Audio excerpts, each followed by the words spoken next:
wreck, I'm sure. You doing? It's going to be a train wreck, I'm sure, once people figure out that they can. Well, as long as Hank's not in it, we won't get banned on my TikTok.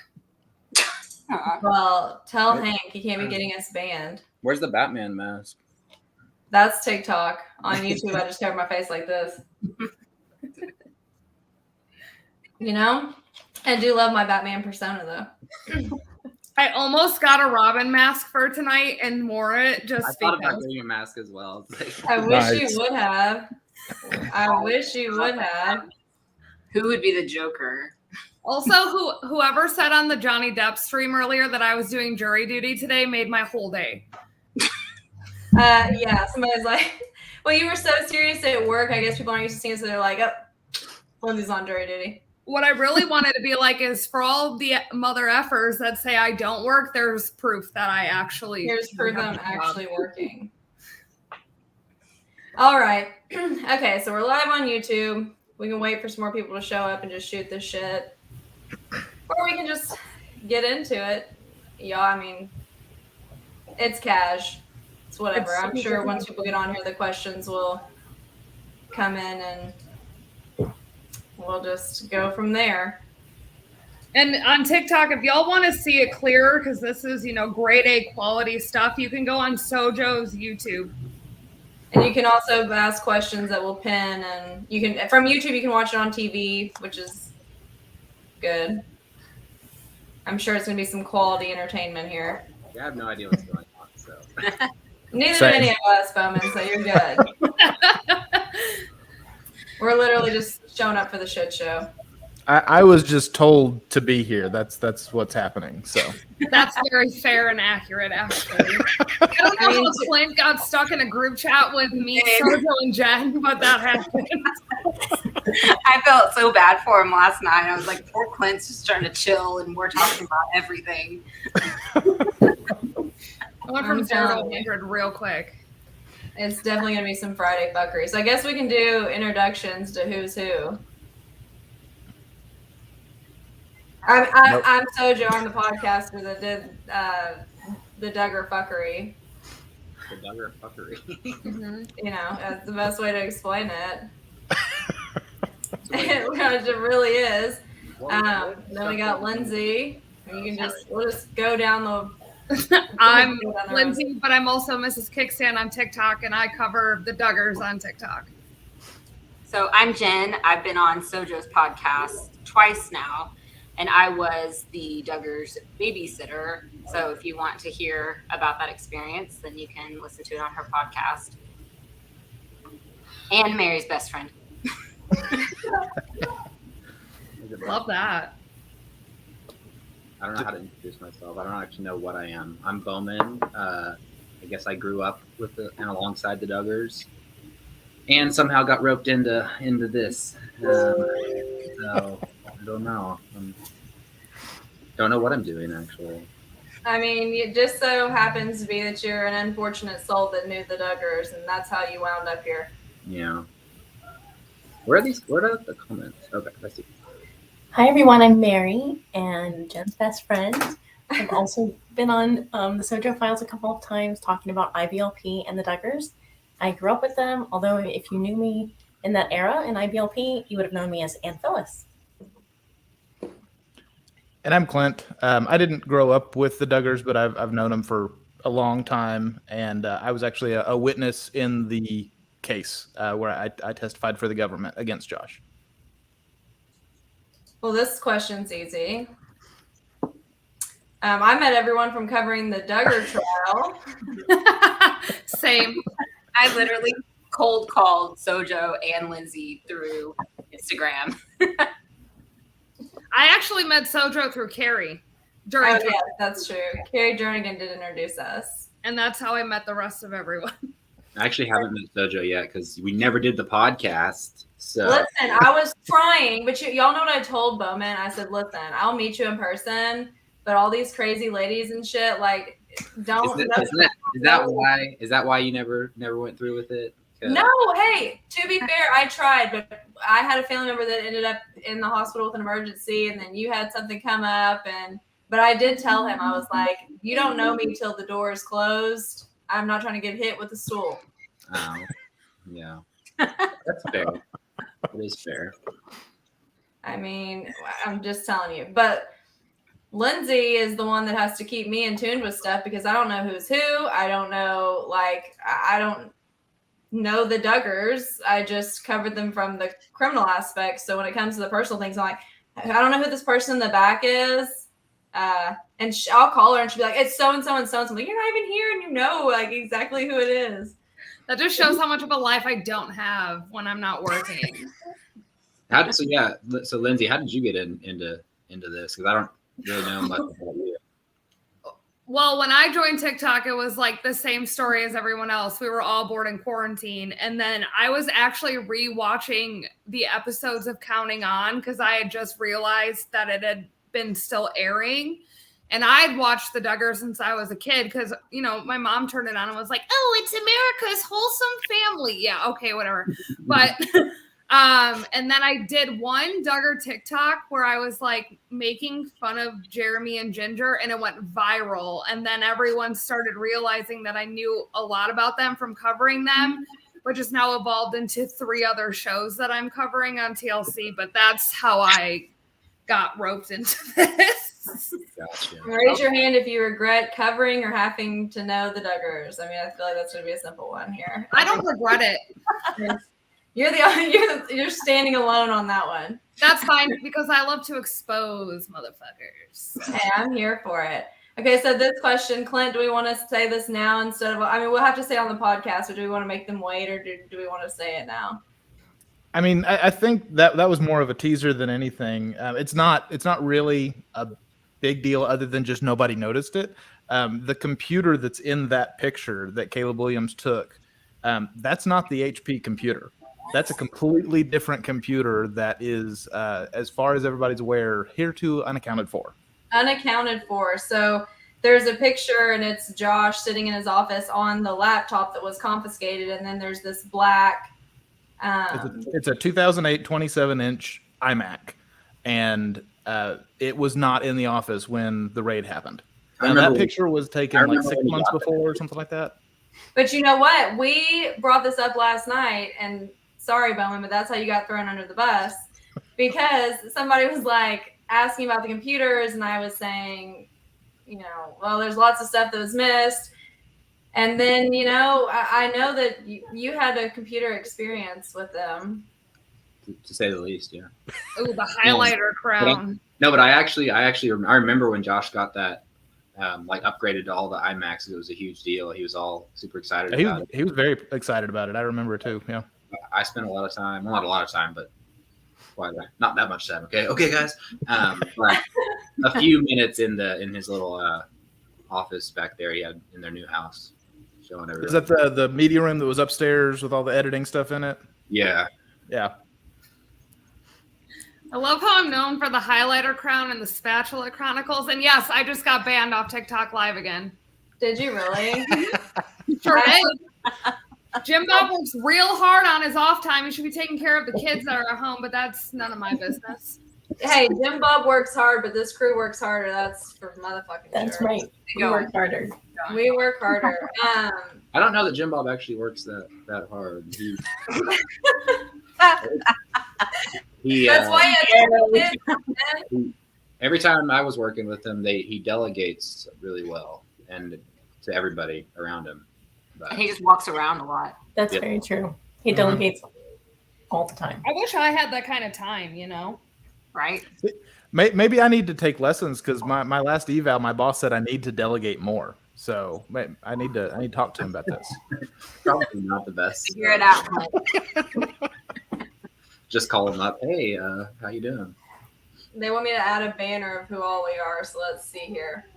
And I will say that like Mary and I have known each other since we were since I was like 12 or 13.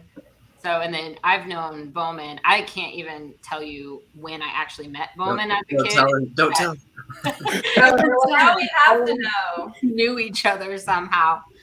So I think it was Nawachia, wasn't it? Probably. Well, maybe the Duggars. Maybe. It could have been both. But I'm a little bit older than you. So I don't know. But then Clint, I just met this year.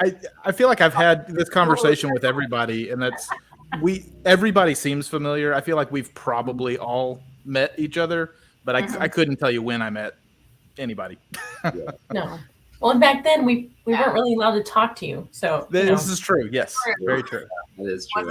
I wasn't allowed to talk to Bowman, so that's why I didn't remember meeting him. You weren't allowed to talk to me? Yeah, why weren't you allowed to talk to Bowman? What happened there? Because I wasn't allowed to talk to the boys. Oh. Yeah. I thought it was because I was like the little rebel child. No. No, just because you're male. Yeah. That'll Look get you. at us now. That'll get you. I love Yeah, how Bowman, my I'm computer sure. looks like I'm streaming off like a Nokia cell phone. That's awesome. I mean, I literally have not showered, look like shit. This shirt. You have your face covered up. You can't. Your face is covered up. Thank God. Well, everyone but you in this chat knows what I look like, so it's rough. It's rough. Well, whose fault is that? Exactly. I'm blaming you because it's easier that way. Honestly, she just looks like she does right now. The big black circle. You can't see her face. That's Right? just permanently there. It So- matches my heart. Yeah, this follows me around everywhere I go. You know? Okay, so how do we feel about this sentence? I was very proud of 12 years. I think that's a fantastic amount of time. Yeah. I thought it was the 12 years was good for me, but it's the supervised release after that. I was actually more shocked about how long that was than I was about how long he'll be in prison. How long is it? How long was it again? Is 12 years, 7 months, and then supervised release is 20 years after that. Yeah, that's gonna make life. You might as well just stay in prison because they probably have a better life there. That's 32 years. Can you imagine? Can you imagine? Like, I mean, being in the Duggars household, you can't step without stepping on a kid. So it's like, he's gonna have a hard time, living any type of a normal life while not able to have unsupervised. He'll have to have like his own place by himself, like because he won't be able to be around his kids. Mary, no. Yeah, what happened to Mary? Well, the crazy thing is that it won't be the actual like siblings. It'll be all the grandkids, and like no offense, but how many will there be by the time he gets out of prison? Let alone, like by the time that he gets out of prison itself, like Mackenzie might be married and having a kid already. Yeah. That's crazy. I wonder how they're gonna do that, because like who is allowed to. Like who's going to be like the supervisor and whatnot? Because I mean, obviously, which is one reason I had kind of issues with, hearing how Jim Bob and Michelle were handling the whole thing and covering for him, was that so I mean, obviously they would do the same in the future. I would imagine, be like, oh yeah, make it be more lenient, maybe not follow all the rules. So the supervisor will be appointed by the parole office. So it could be actually like an actual person, like an actual legal. It could be. So the judge said that typically it's somebody like a spouse or a parent or something like that, but ultimately it will be up to the parole office. Gotcha. Yeah, so they suggested, Michelle, Anna, and Jim Bob, and everyone was like you. Everyone was like, "What the fuck? They're not gonna do anything. That's pointless." But you know what? He can't have anything that can store a photo. So he can't have like TV, a computer, an iPod, iPad, camera, whatever. And then you know what? I'm still shook about objecting to pornography. Oh, right. What he did. Okay, so part of supervised release, Bowman, was that he can't watch pornography, and they actually fucking objected to that. What? because it's legal. How embarrassing. Yep. It's how They Imagine objected to it on First Amendment grounds that it's a violation of his right to free speech okay. to say that he can't watch porn. from a legal perspective, like the lawyer, I can see that.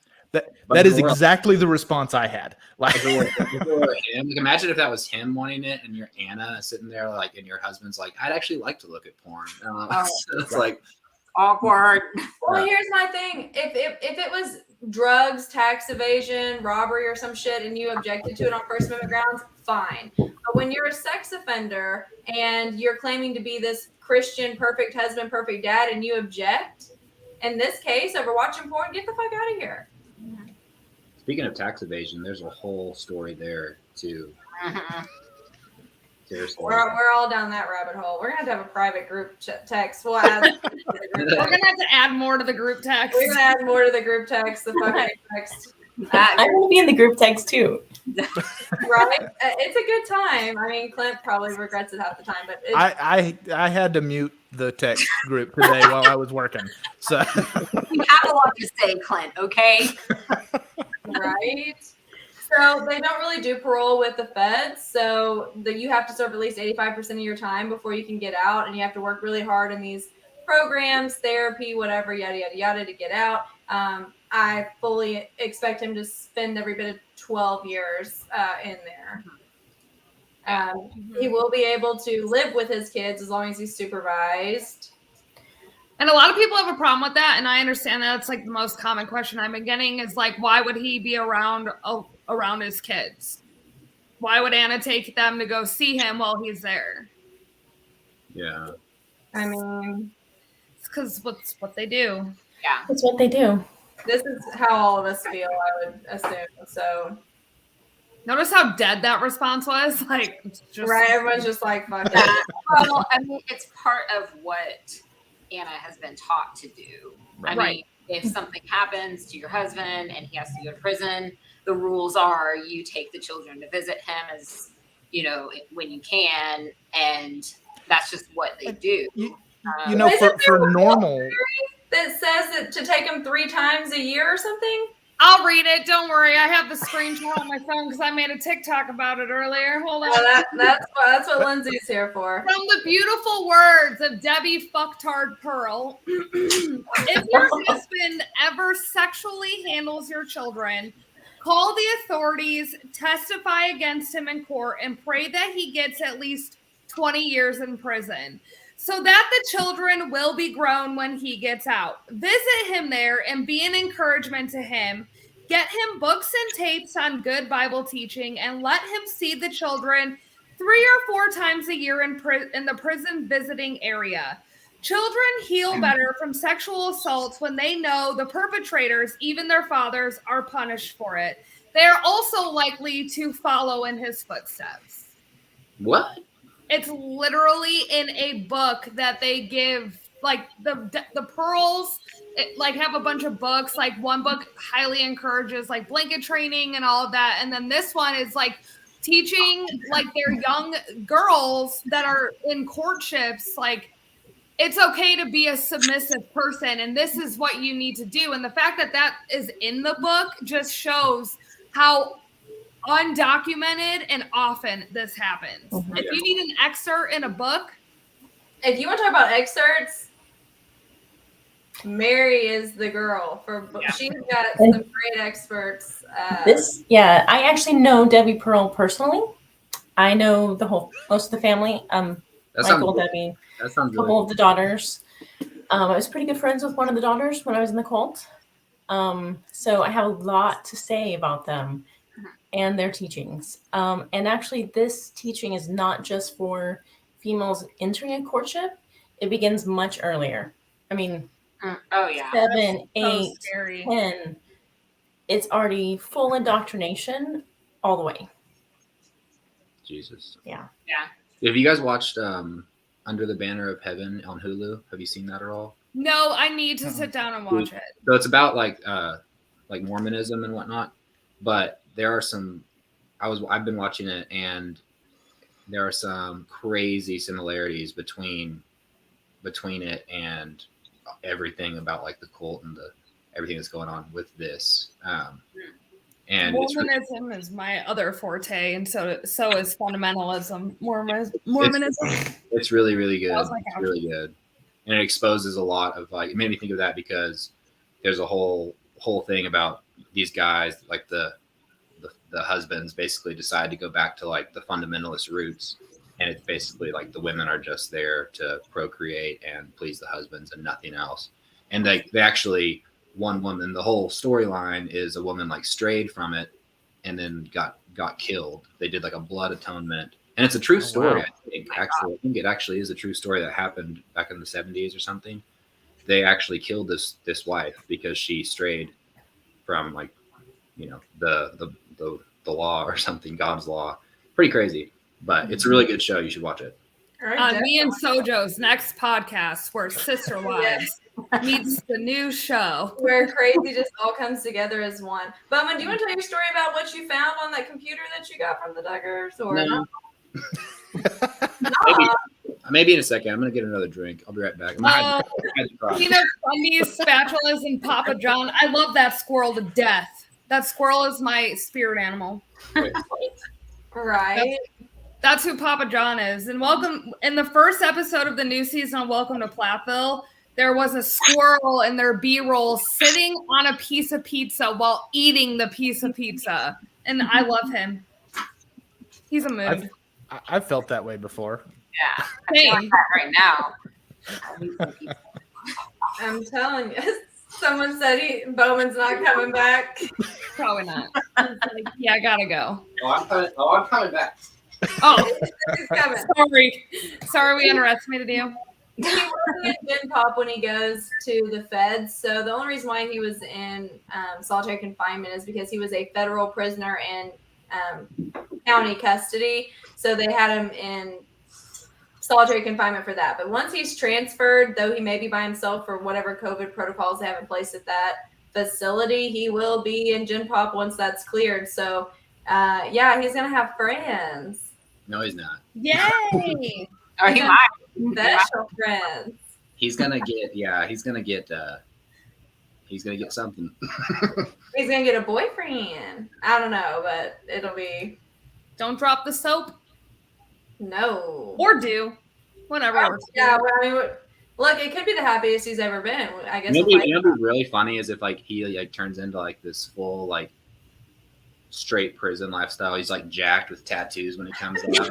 I tell you what, He, like, I'm just joins- picturing prison Mike from The Office. he's gonna come back with a sleeve of like the Bible on his thing. Here's the thing that gets me. When he came in, I thought he looked the same. Was he more pale? Yeah, but he hadn't like lost weight or like anything like that. I thought he looked exactly the same, just more pale with a beard and less cocky. I don't know. When the Sun described him, like, yeah, he came in a gray suit and The same gray suit he wore last time. Yeah. Right. It probably hasn't been washed. Like the same gray suit. He came in, acknowledged his wife, did like this thing or whatever, and then then they're like, yeah. And it looks like he's lost more hair. He does look like he's lost more hair though. But you know what? Here's my thing. Everybody expected him to like lose all his weight in prison.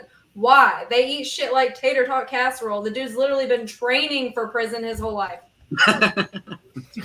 I'll never eat barbecue tuna again, not even for $1 million. I'm still blown away that that's a thing. Like I don't understand. The It's barbecue. awful. Did you try to eat the tater tot casserole? Tater tot casserole is great. I'll It's never. not bad. It's actually pretty good. It's so bad. So I mean, It's like Southern comfort food. Like you got to be in the right mood for it, but it's really good when you're in the Me right and mood. Mary are looking at y'all like we're kidding y'all for actually thinking that's like good stuff. Like the two of us are looking at y'all. Now, I'm not talking about the Duggars tater tot casserole. Like that was just basically pure cheese. It's just like oil, like all the oil from everything floated to the top, and that's just like the first layer of tater tot casserole. It is, but it was good. I'm expecting prison recipe. I remember we often had like egg drop soup too, which was like, I think they make these things that are easy to make for 40, 50 people, and it's like, okay, here's some egg drop soup, and I was like, and now actually egg drop soup is actually good if you have it like in a place that knows how to make it. But I remember hating egg drop soup my entire life because that's where I experienced it at. And it was just this huge vat of egg drop soup that everyone. Was it you, Bowman, or was it Clint? Who said that they were actually at the rally with all the chicken nuggets? That was me. I was there. you? Oh my god! Why wasn't I invited? I love chicken nuggets. Not these.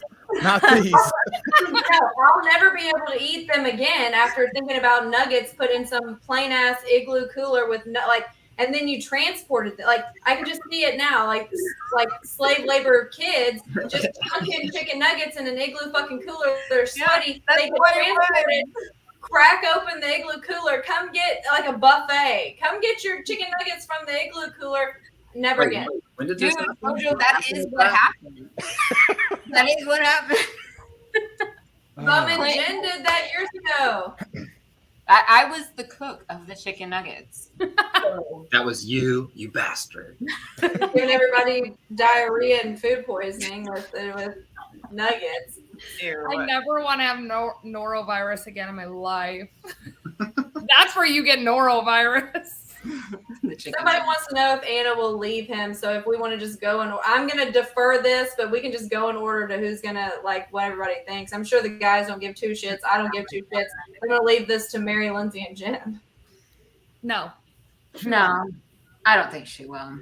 No, unless by some very far out miracle she's able to get away from Jim Bob and Rochelle for enough time to have any kind of time to clear her mind. But it would take a lot of time, especially with her current perspectives and how she's been acting and saying. So yeah, and I feel like somebody would basically have to come and like grab her out.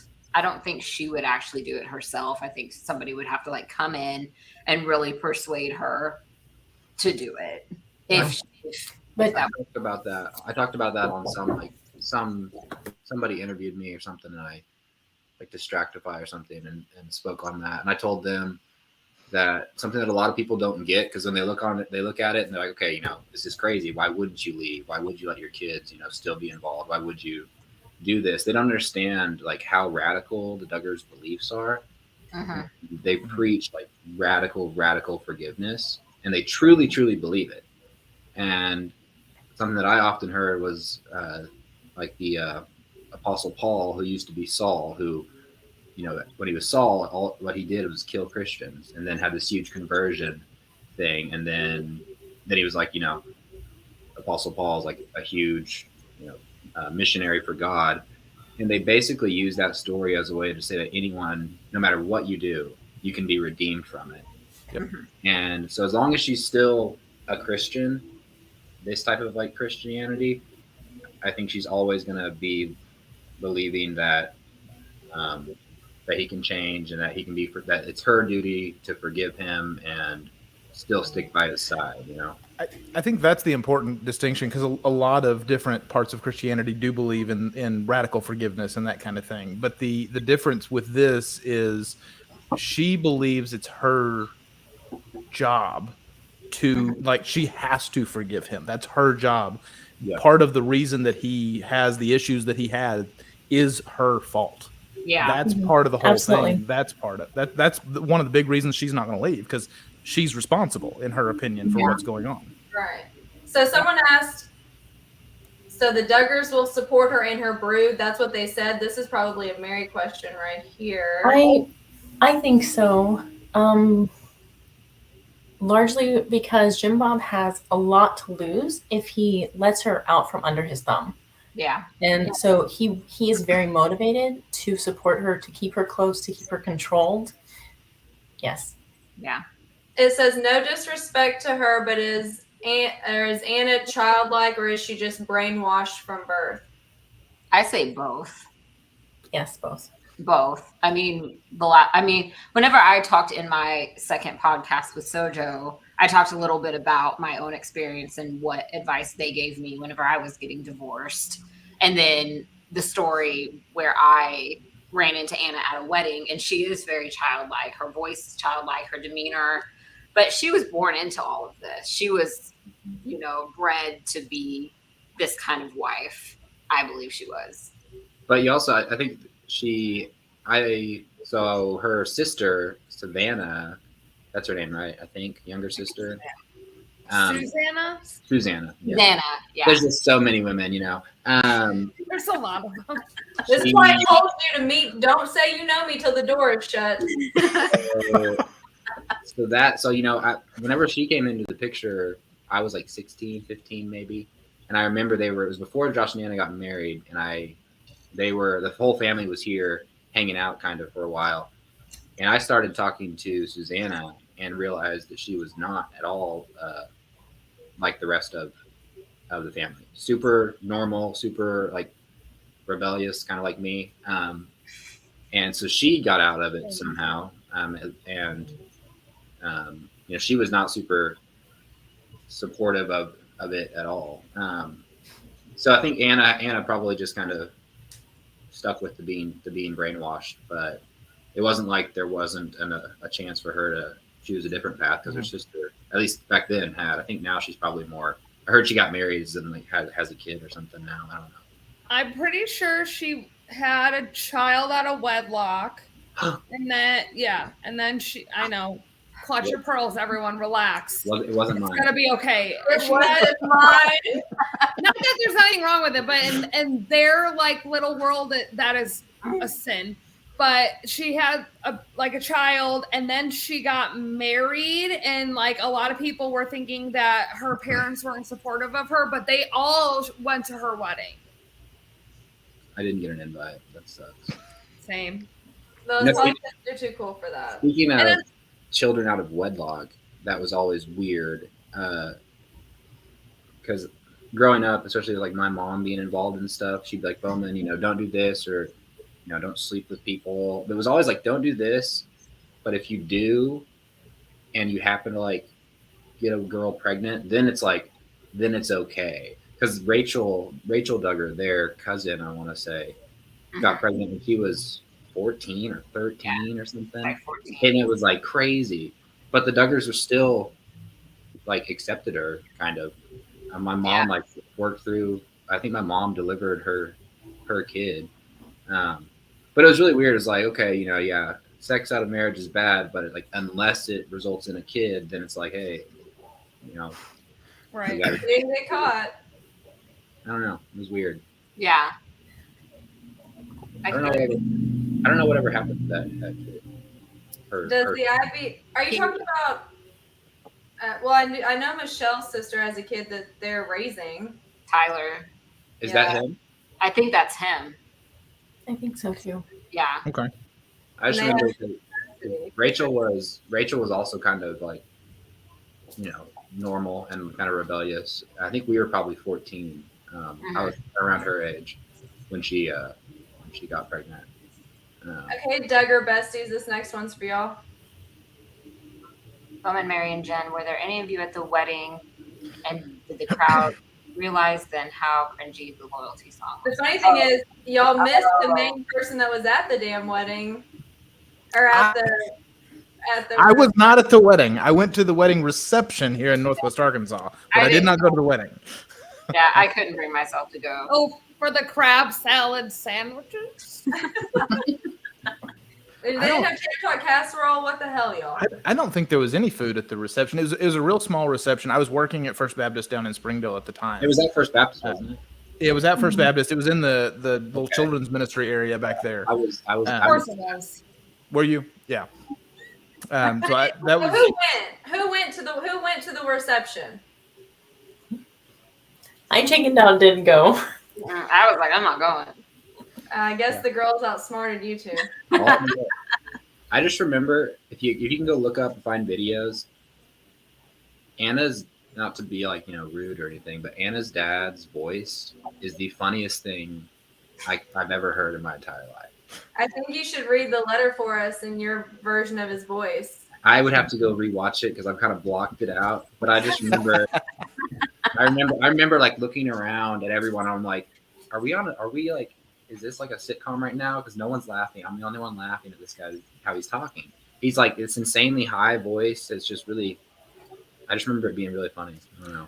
About the only thing I remember from the reception is the video where I think it was John David pretended like he didn't have the ring and ran out during the reception. That is the only part of that I remember.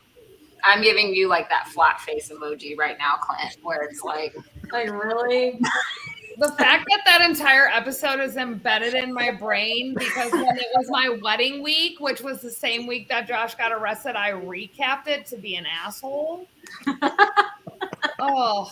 God. Am I the only one that never watched a single fucking episode of this stupid ass show? Unfortunately, I've seen them all. I haven't seen them all. I hadn't until this whole thing started, and everyone told me to go watch it. I I've watched one episode of it, and it was because somebody posted a screenshot on Reddit of Josh with his head shaved, and I looked at that picture and went, "That looks like the side of my head." And I went back and watched the whole episode to make sure it wasn't me. That's like you're like in the background of all the pictures lately. There's a literal clip in that episode of like I'm pretty sure Michelle was pregnant.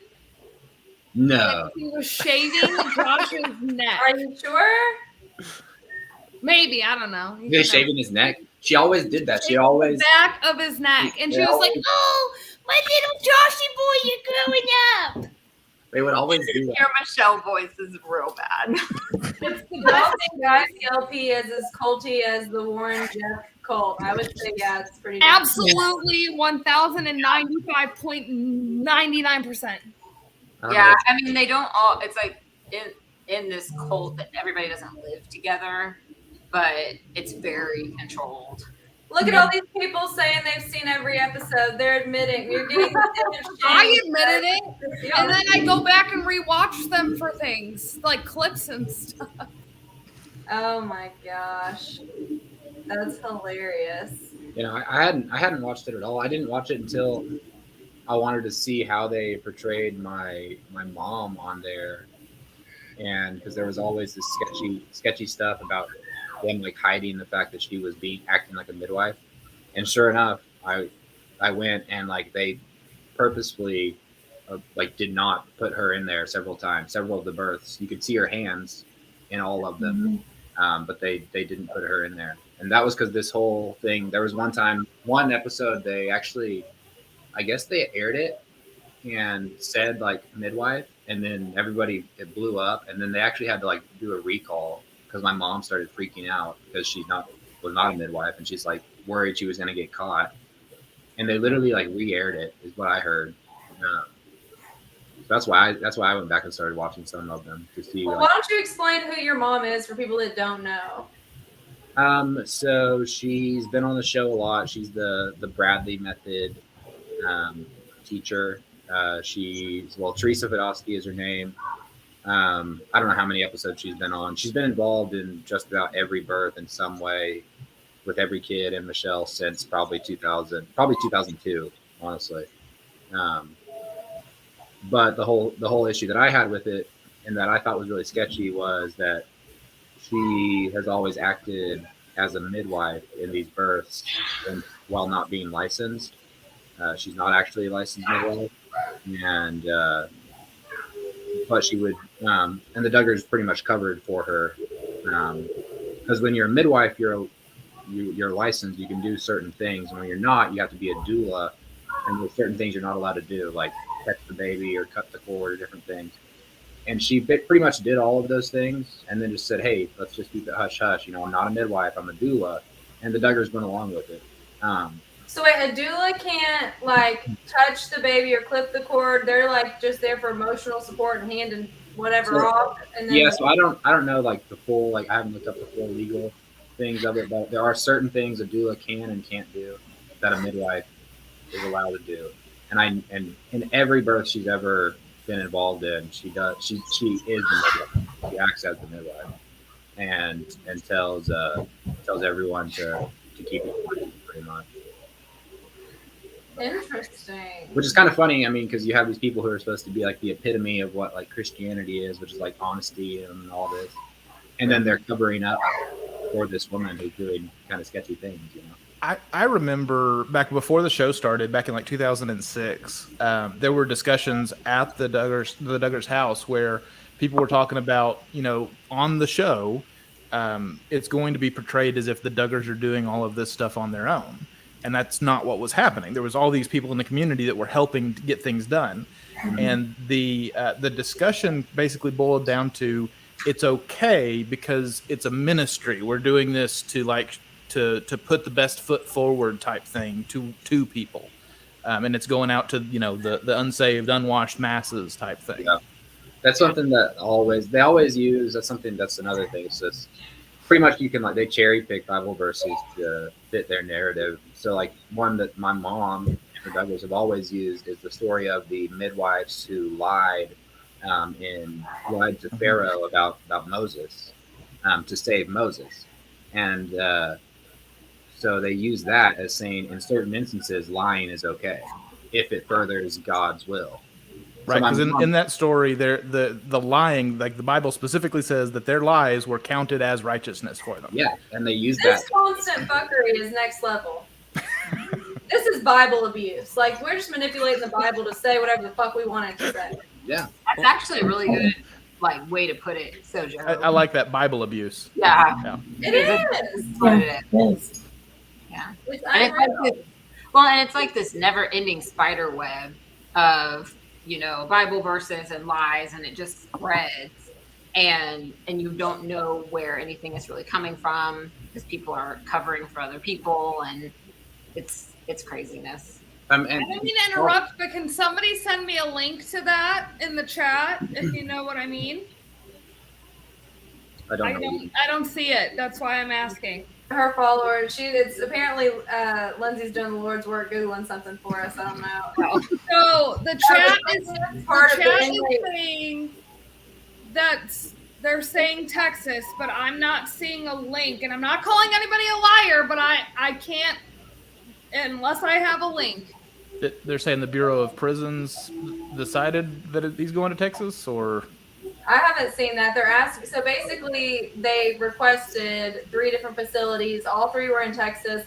One was a health facility, and Judge Brooks was like, "Why would you think you could qualify for that?" The other one was Seagullville in Texarkana. So all their options that they asked for were in Texas, but right. So I mean, if that's what they were asking for, but that doesn't mean that they get it. So Right, and Yeah. I'm not seeing anything that they confirmed it either. Not to I call feel anybody a liar. I feel like me and Clint would have gotten an alert for the docket filings. there were some docket updates just a few minutes ago, but it wasn't. I didn't see anything like a transfer or anything like that. Yeah, I think it was just like the sealed finalization, like once they corrected that stuff, and Right. Yeah, there was the final pre-sentencing report, and then there was the actual judgment, and then there was another one that got updated. I'll see if I can pull it up real quick. Somebody said objection, hearsay. Yep. hey, I think you need to read that one excerpt that sounds like it was written about Josh. The blind one? No, Mary's got all these documents, and there's one that she sent me, and it literally sounds like it's written about Josh. It's quite fascinating. It's some pretty intense stuff. I like intense things. Bring it on. It's nothing. Can't be more intense than what we dealt with on Wednesday. For real, though. That's for sure. I forgot that I was the only one that was there. So, like, everybody was in their fields, and I was like, is this new to y'all? And I'm like, Clint, you listened to the whole podcast. And I know I told you everything that I didn't say on there, but it is different in a courtroom. I think people forget, like, it's very different. I honestly should have just gone with you, SoJo, because I was so distracted the whole day, and I'm like, I should have just gone because I told I'm you not you could even. come over and rode with me. I And know. we picked up the son too, so we could just had a party. We all had a party there out front. I should have just gone with you because I was so distracted. I was like, I'm not getting any work done. Not opening. I told you should have come. Does anyone know the Bates? I feel like I met him at something, but I can't remember. Poor Mary, she's met all of them.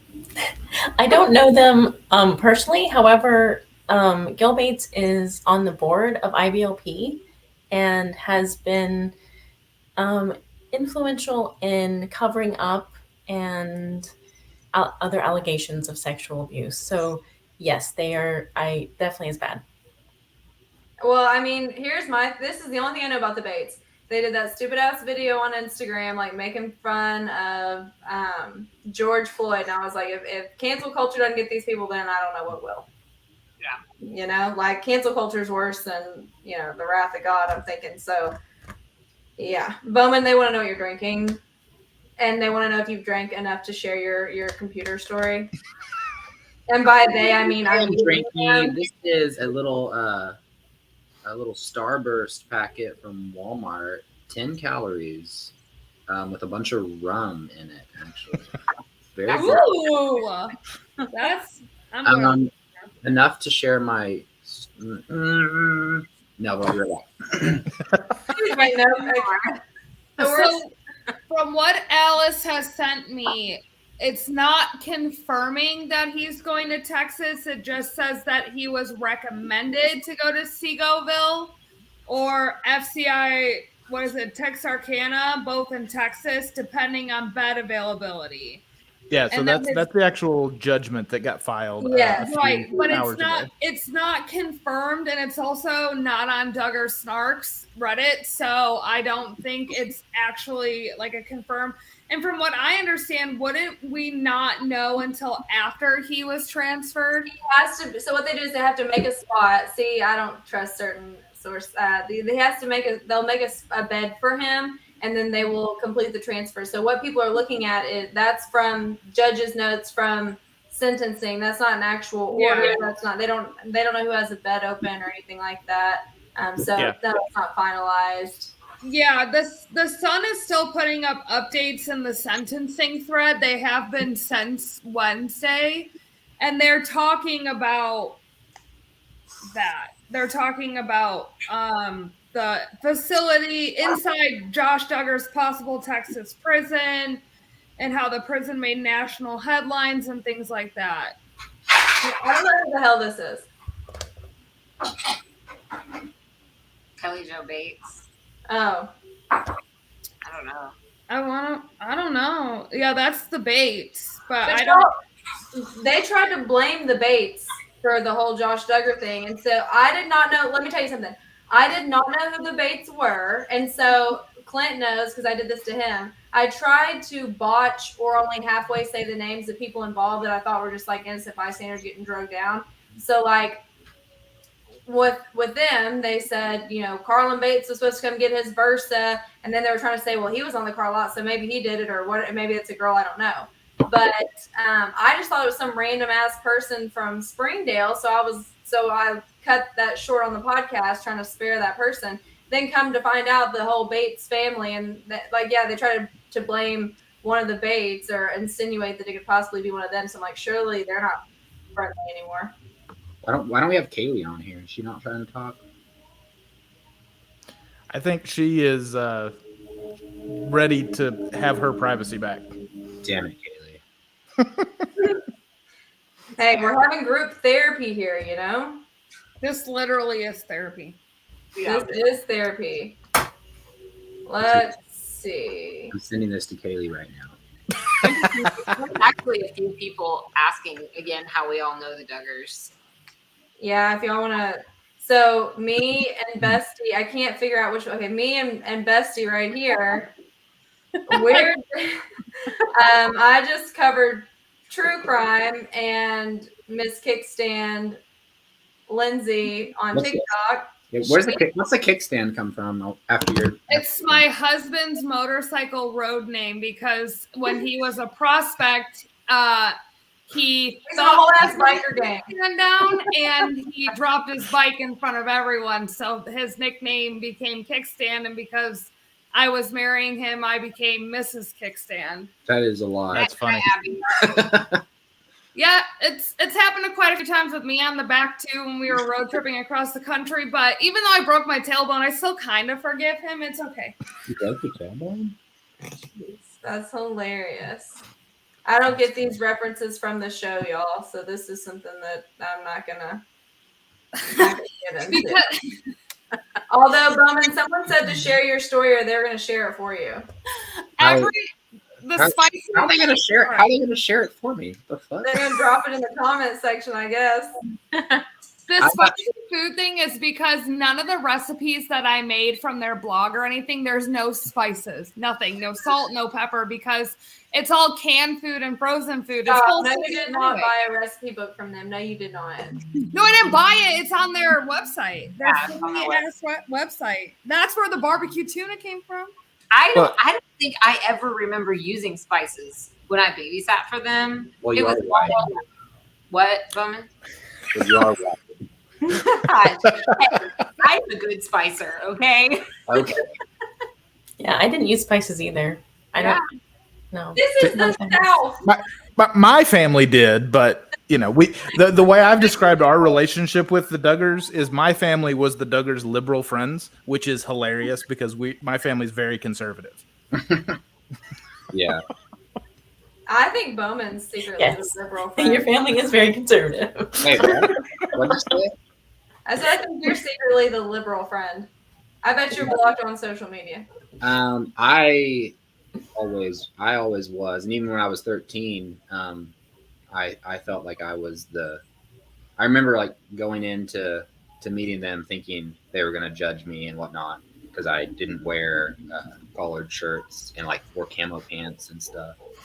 And at one time, this is embarrassing. I haven't told anybody this. I had a rat tail. Rock on. Because I need pictures. Unfortunately, some people have sent me them, and it was actually because this is like how I always wanted to like assert my own. Well, I won't say dominance, but I didn't like being told what to do. And my mom like had said I had to get my hair cut a certain way, and I was like, no, I'm not going to do that. And she's like, yes, you have to. And like my last stand was like, wait, can I at least like do like a rat tail? And it was like Obi-Wan Kenobi or something. And that was like my way of getting my way, like showing okay, I'm in charge a little bit. So for like 2 years I literally had a rat tail. You rocked it for 2 years? No, you did not. I did. And there are pictures of me with the Duggars with the rat tail somewhere. We need pictures. I need the pictures. We won't share them. We're going to have to add to the group text after this. But I'm not in the group text. We'll add you to the group text. No, but we will require the picture for entry. We're going to get banned now. Why? Every time Hank gets on the camera, we get banned on TikTok. By we, I mean Lindsay. I get banned from TikTok a lot. He's an icon, honestly. Look at him. He's like, what are we doing, Mom? If you would quit posting thirst traps, Bowman, you wouldn't get banned off TikTok. I have stopped. Can't stop, won't stop. I pretty much stopped posting on TikTok because like anything I post, they like you're banned. Like I'm not kidding. I had to stop for a while. Oh, they're in trouble. That's why I wish I was cool enough to get banned on TikTok. The only videos of mine that really get banned are Duggar videos. I'll be minding my own damn business and got banned. I got banned from some Amber Heard blue checkmark account. I'm like, damn. I saw that. That was weird that they. I'm the least amount of trolling you, lady. I mean, I'm not, but geez. Somebody said Hank is iconic. Yes. Everyone's favorite nephew. Seriously. So someone asked, do y'all think that he's going to get if he's going to have to get a new job? Or like. He doesn't have a job. That's what I'm saying. He works at that car lot. And he can't be by himself on a computer at the car lot. I mean, I guess he could handwrite receipts, but I'm feeling like that's going to be a no-go. I just, like, what is he going to do? Like, you know what I mean? Like, no one's going to want to do business with him. Maybe his dad, but, Not in Northwest Arkansas. No. Yeah. Everybody here is sick of hearing about this. They're tired of the whole thing. I mean, sadly, they are actually fairly business savvy when it comes to like getting around things. So I'm sure he'll be able to set up LLCs and do stuff that keeps his name out of it. I would imagine. Yeah. The judge did talk about like if he had to use a computer for the course of business, it would be okay as long as the company had some way of monitoring the computer use and that kind of thing. So he specifically called out that like, I don't know how you do that if you're going to be self-employed. Yeah. Guys, draw this building sports and sweeping crackers. I detect no lies. How many kids does he have? Does he have eight kids? 7. Dude, that's a lot of money to have to support. Yeah. That. I mean, apparently they had enough to donate $2,000 a month. I'm sure they have their like savings and stuff, but I don't. I just it They're doesn't not make going to be able to support them forever. I don't know. No. And the widow was saying during like in her letter and like during all the sentencing stuff that Anna called her and said she was broke. For some reason, something doesn't sit right with me on that one because it seems like they're just grasping at straws to get leniency from him. But like, the were pitiful. Me and Mary were ranting about that earlier the week. Somebody said maybe they pledged the money but not donated. That's a great one. That's a great one. I mean, it's just they somehow have money, but I tell you what, and I think I've told some of y'all already, the internet doesn't know this, but a source called me and told me Jim Bob was in North Little Rock at I heard that. a building auction thing.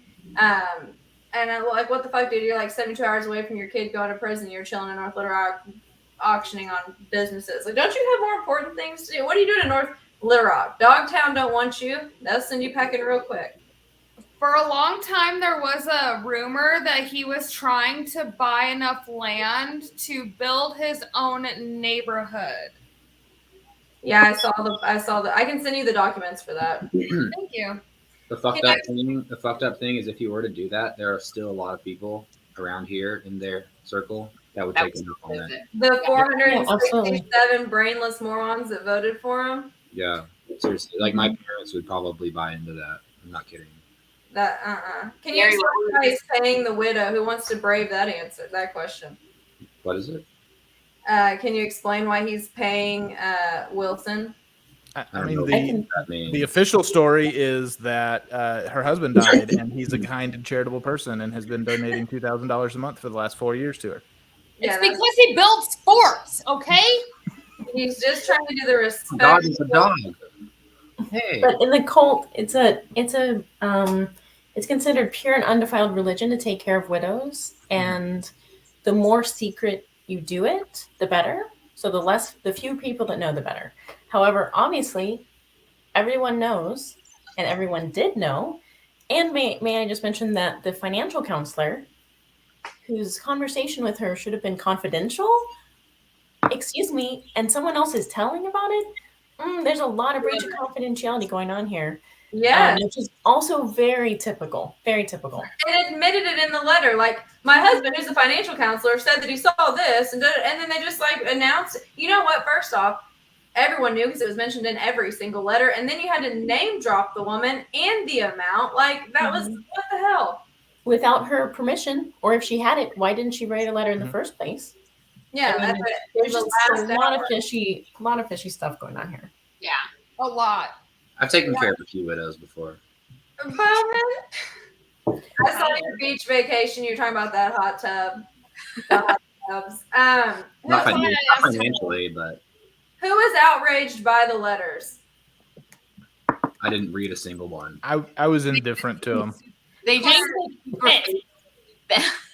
The letters seem super fake to me, but I couldn't help but reading it in the people's voices. But I know them, and so okay, I'm gonna have to go back and read them now. letter, I was like, oh god. No, it's just very telling that almost every single letter noted like the same 5 things. Yeah. Mm-hmm. Yeah. Well, they probably sat down in the living room and wrote them all at the same time. They sat at the Duggars table and said, okay, everyone, here's your 5 bullet points, but make it sound good. Well, like, to hit the highlights, it's like, hey, he's a great guy. He helps the needy. And by the needy, the needy is me. He built my back deck and remodeled my laundry room and gave me a Honda Civic because, you know what? You can buy someone's soul for a fucking Honda Civic. And, he took care of the widow. And you know what? What really just sent me, the one part they said, when I stayed the night there, he had all the kids around him doing Bible study, like, teaching the Lord's word, yada, yada, yada. And I'm like, yeah, the same thing he was doing when he essayed a 5-year-old. So what? No. Like, I don't think he needs to be doing Bible study with anybody or being around any type of kid. Mm-hmm. And that one dumbass crediting him for the safe birth of her child, the Burrises. Oh, you mean the constipation medicine? Yes, the diarrheal meds. You might know the Burrises, Bowman. I don't know. I've met Nicole. Yeah. Oh yeah, I know her. And her husband wrote one too. Let's see what this one says. I actually got a text from my mom just the other day about someone that's getting married. Bowman got I was about to say you just got a text from your mom now. I was like, oh dang. I don't have to be like, damn, you just put her on blast, but all right. So my mom? The next door neighbor, the verse is the next door neighbors. The Hendrixes, are they friends with the Duggars? Is that a thing? Defer to one of them. Hey, you two knock it off. WWE has commenced. In Hendricks, former state senator up here. Oh shit, I don't know. I don't remember. I may have that name wrong. Apparently, they're doing some engagement party at my parents' in June. I feel like the reason that Michelle didn't go is she was at home with all the kids, and I don't know. In my opinion, I feel like she probably didn't want to. That's my opinion. Is she just emotionally couldn't handle it? Yeah.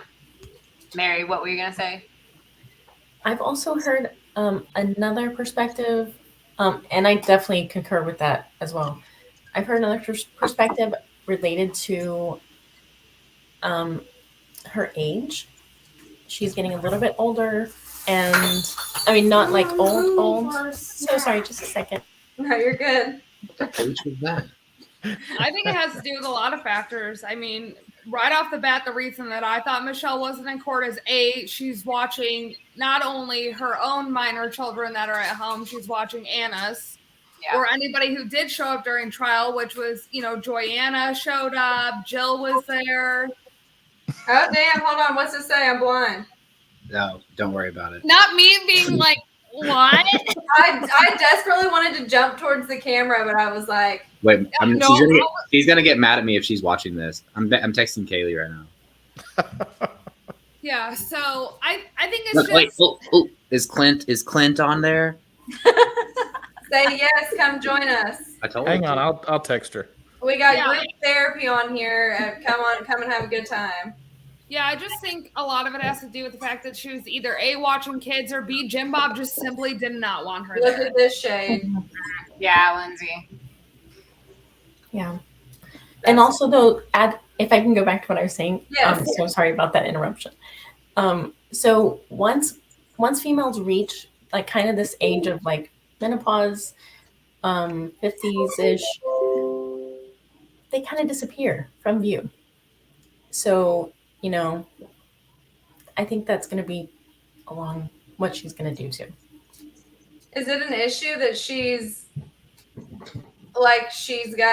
is nobody in this group going to talk about the fact that he's in prison for 12 years? So she's going to be by herself with these kids and like just doing it. Like, is nobody going to talk about that? I mean, I know the narrative that they're spinning, the whole he's like doing the work from prison, despite the fact that it was a flat out fucking lie, he's in solitary confinement, but I digress. That's clearly going to be the narrative that they spin, which is fine. But I mean, I feel like that crew is not going to be like, she's supposed to rep herself or Jim Bob's supposed to rep her since her husband's in prison. Like, I don't know the dynamic, but that's sounding like that's going to be an issue. Yes. Yeah. Yes. I would say that she'll remain under his authority, quote, authority, and she won't be getting a job. She'll be staying there. I mean, how can you? I mean, that was one thing. So like when my mom decided to stay with my dad whenever he went through his stuff, it was funny because everyone like made her out to be this like really good woman. They're like, oh, you're so strong for staying with him through these times. Anyone else would have left. And I remember thinking, I was like, wow, my mom, she had every reason to leave my dad.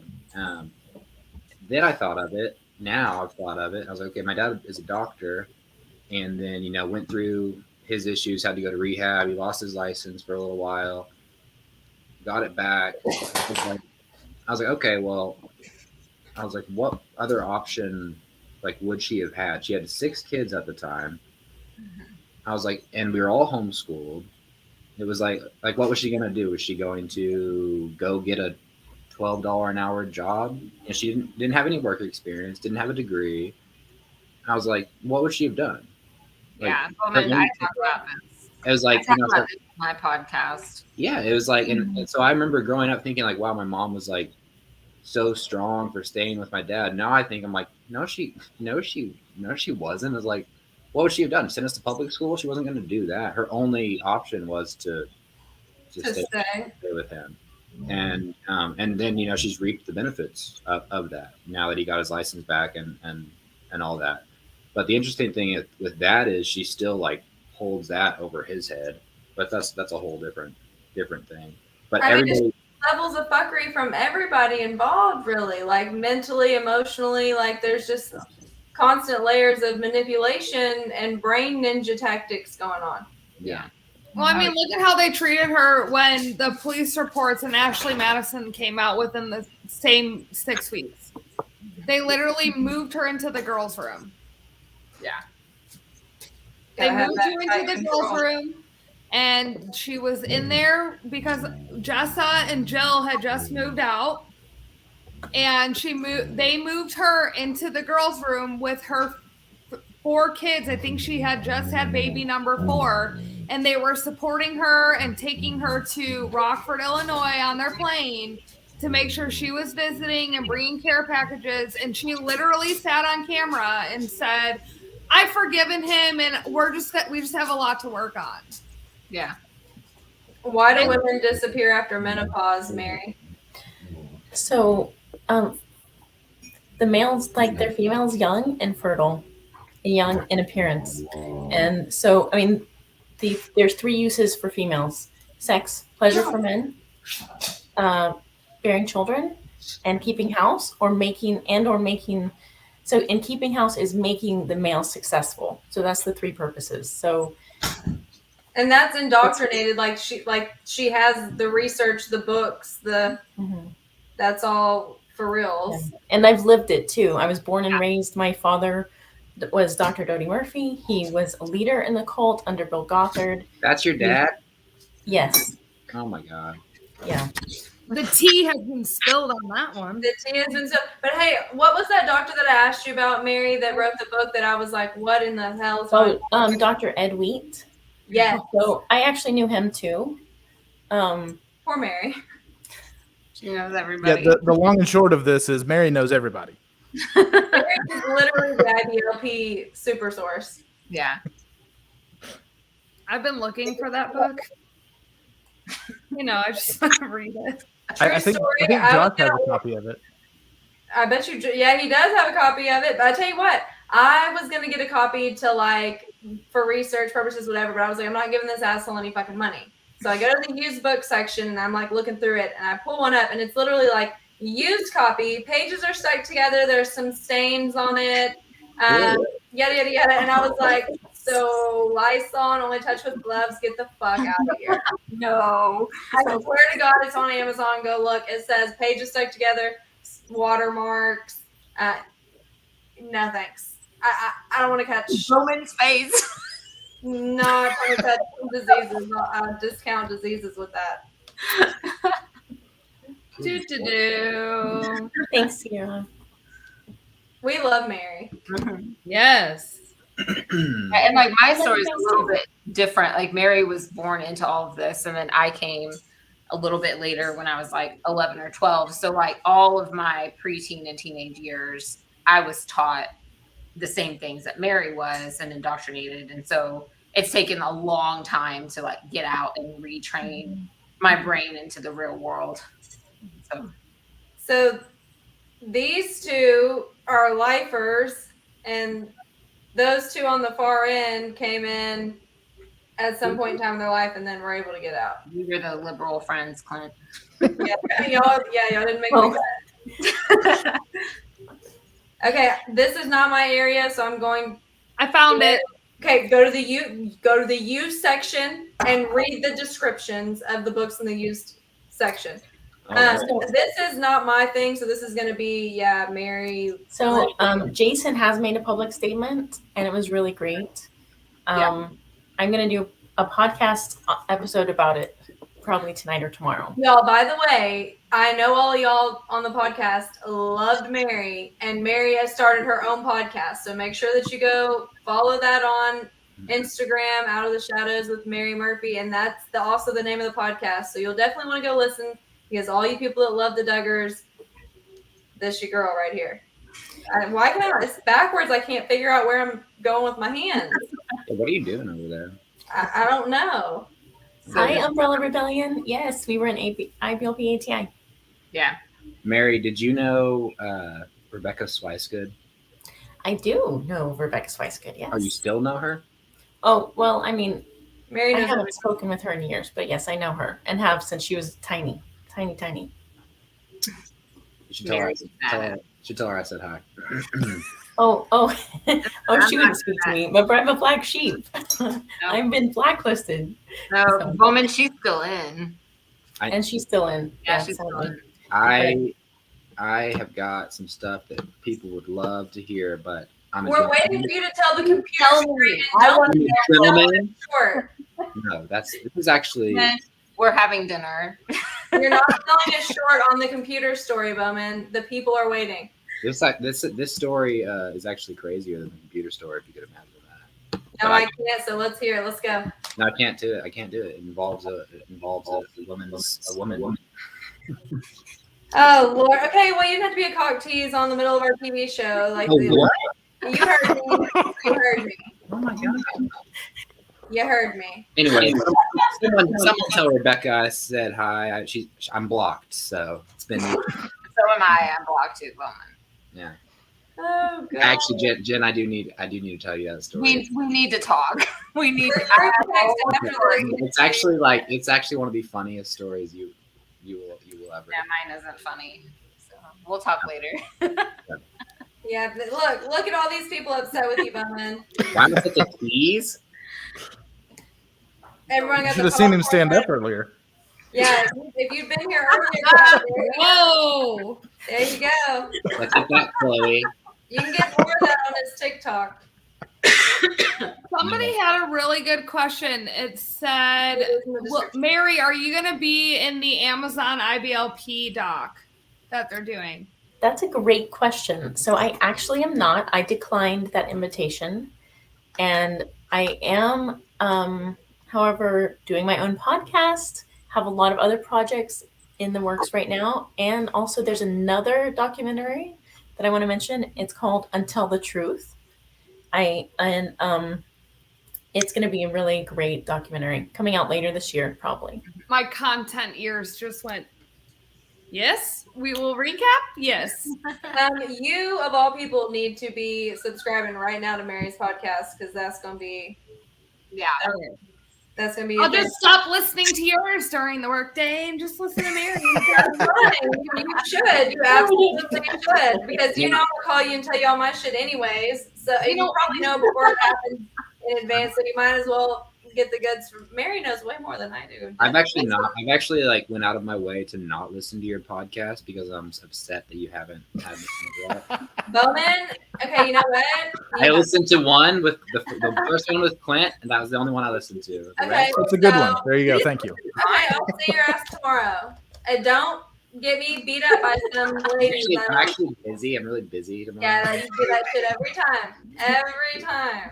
I'm surprised Amazon hasn't contacted me about being on the document series because I broke the news that Jedediah was getting married. How did you find that? Like, listen, you just go on Amazon registries. What's happening with Amazon? I haven't heard about this. Documentary. Wait, what? They're doing a documentary on IBLP. It's going to be a lot like the documentary that they did on LuLaRoe, where they're going to deep dive into the bad. Like, well, obviously it's like bad, but like they're literally going to deep dive into it. They're doing like a whole series on it. They're including the Duggars. They're including the Bates family, and then I don't know why, but they're including Welcome to Plathville, which the Plath family wasn't a part of IBLP, but they hung around with the Rodriguezes and the Kellers, so they're kind of like merging them into it, but it's literally just going through the ins and outs of IBLP. Interesting. Yeah, I didn't even know. Friends don't keep secrets, Bowman, so they're mad at you. Who are? Oh, people are mad at me. Yeah, because they said friends don't keep secrets, and you be hiding secrets with your stories over there. The only secret. Okay. If I've been trying to get Bowman back me up. If it involves someone else's honor, You know, like I'm not gonna ruin You don't somebody. name their names, obviously. My God. We did it, Rebecca Swicegood. Oh well, we all missed that one. Fine, okay then, throw that shade. It's just a funny. It's just something I don't want to get her. You know what? We'll just talk in the private text afterwards. Oh, She's not on social media or anything either. Oh, it's so. a crazy story. Well, we're gonna talk in the private group text. Consider yourself lucky you'll get the real number and not the burner number. But if you give it out, I'll have to kill you. Who the fuck would I give it out to? You never know. So this I is would you. answer. Grab another drink. Okay, all right. Yeah, Sarah. Actually, I think I just want to watch him get up. I think. It's the thighs. I diverted my eyes because I'm a married woman. Did you say Nike? Nike. Not even that short. I'm kind of pissed. No, Sarah. See it. Yes, it was a big change for my family whenever we joined. My younger years, I grew up in public school. My parents got divorced when I was 8. And so by the time I was like 11, 12, we were homeschooling. And when you homeschool in our area, you pretty much meet all the other homeschool families to socialize with them. And so it was a big change, but it was also kind of gradual. At first it was kind of exciting. And then the next thing you know, we're fully immersed in this culture. So. Yeah, you meet all the other homeschool families if no other time at the annual homeschool testing. Right. For real. Yeah. I actually, I'm going to tell a story about the Swicegood family that Bowman was talking about. I actually used to be best friends with one of the Swicegood girls, and that's how we actually met the Duggars. And Bowman also knows them as well. So it's just coming full circle. Yeah, I was the same age as Josh, so every time we had homeschool testing, he and I were in the same group. The funniest TikTok that Clint ever did was there's some question about like who's the most famous person you have in your phone. So he had Josh Duggar's number and he was gonna type him happy birthday and it had that song in the back that was like, don't do it, don't do it. And everybody was like, wait, why do you have Josh Duggar's number in your phone? Like what happened here? But the funny thing is, the 4 of y'all actually know them in real life. And I'm just upset that I didn't make the same video with the Duggars house phone number in my phone. It's like, dang it. I've got more numbers. We could make more videos. So right. Such a good one. That's for the 4 of y'all because me and Lindsay just were out. If I get drunk, I'll call Jim Bob right now. Listen, we will start like a fundraiser for you. We'll do a little throw some tips towards Bowman type thing. Maybe you get up and shake and then call. Wait, what? They clearly made you get a drink so they could for the view. I mean, obviously, it's That's your not thing. why. Your That's fault. not why. Is it? Fine. Hold on, I'll demonstrate the view. Don't name names. Did it. Bowman, don't name names. Hilarious. I'm turning into JB with all the secrets. oh, that's a low blow. That's a low blow. Was that one of my followers? Bowman's trying to tell 2 stories, though, one of which he should. She's good. She's good. She knows what she's doing. Bribery here. My goodness. So the question is, does Josh give off like a creepy vibe? Yep. Always. I haven't. Yeah, I haven't interacted with him in a long time. I think the way I've always described it is, he was a douchebag, but yeah. Every encounter I ever had with him, like you can, when you can just tell someone is just being fake with you, and it's just like nothing they're saying is genuine. They're just basically just talking, and there's not actually any connection. That's how I always felt with Josh all the time, and he never I always felt that way with Jim Bob. Yeah, as well. Yeah. So maybe with that, Josh, he and I were the same age, and so there was all. What's going on? They're trying to hack us. It's the Russian hacker that got. That's it. Yeah. It was French.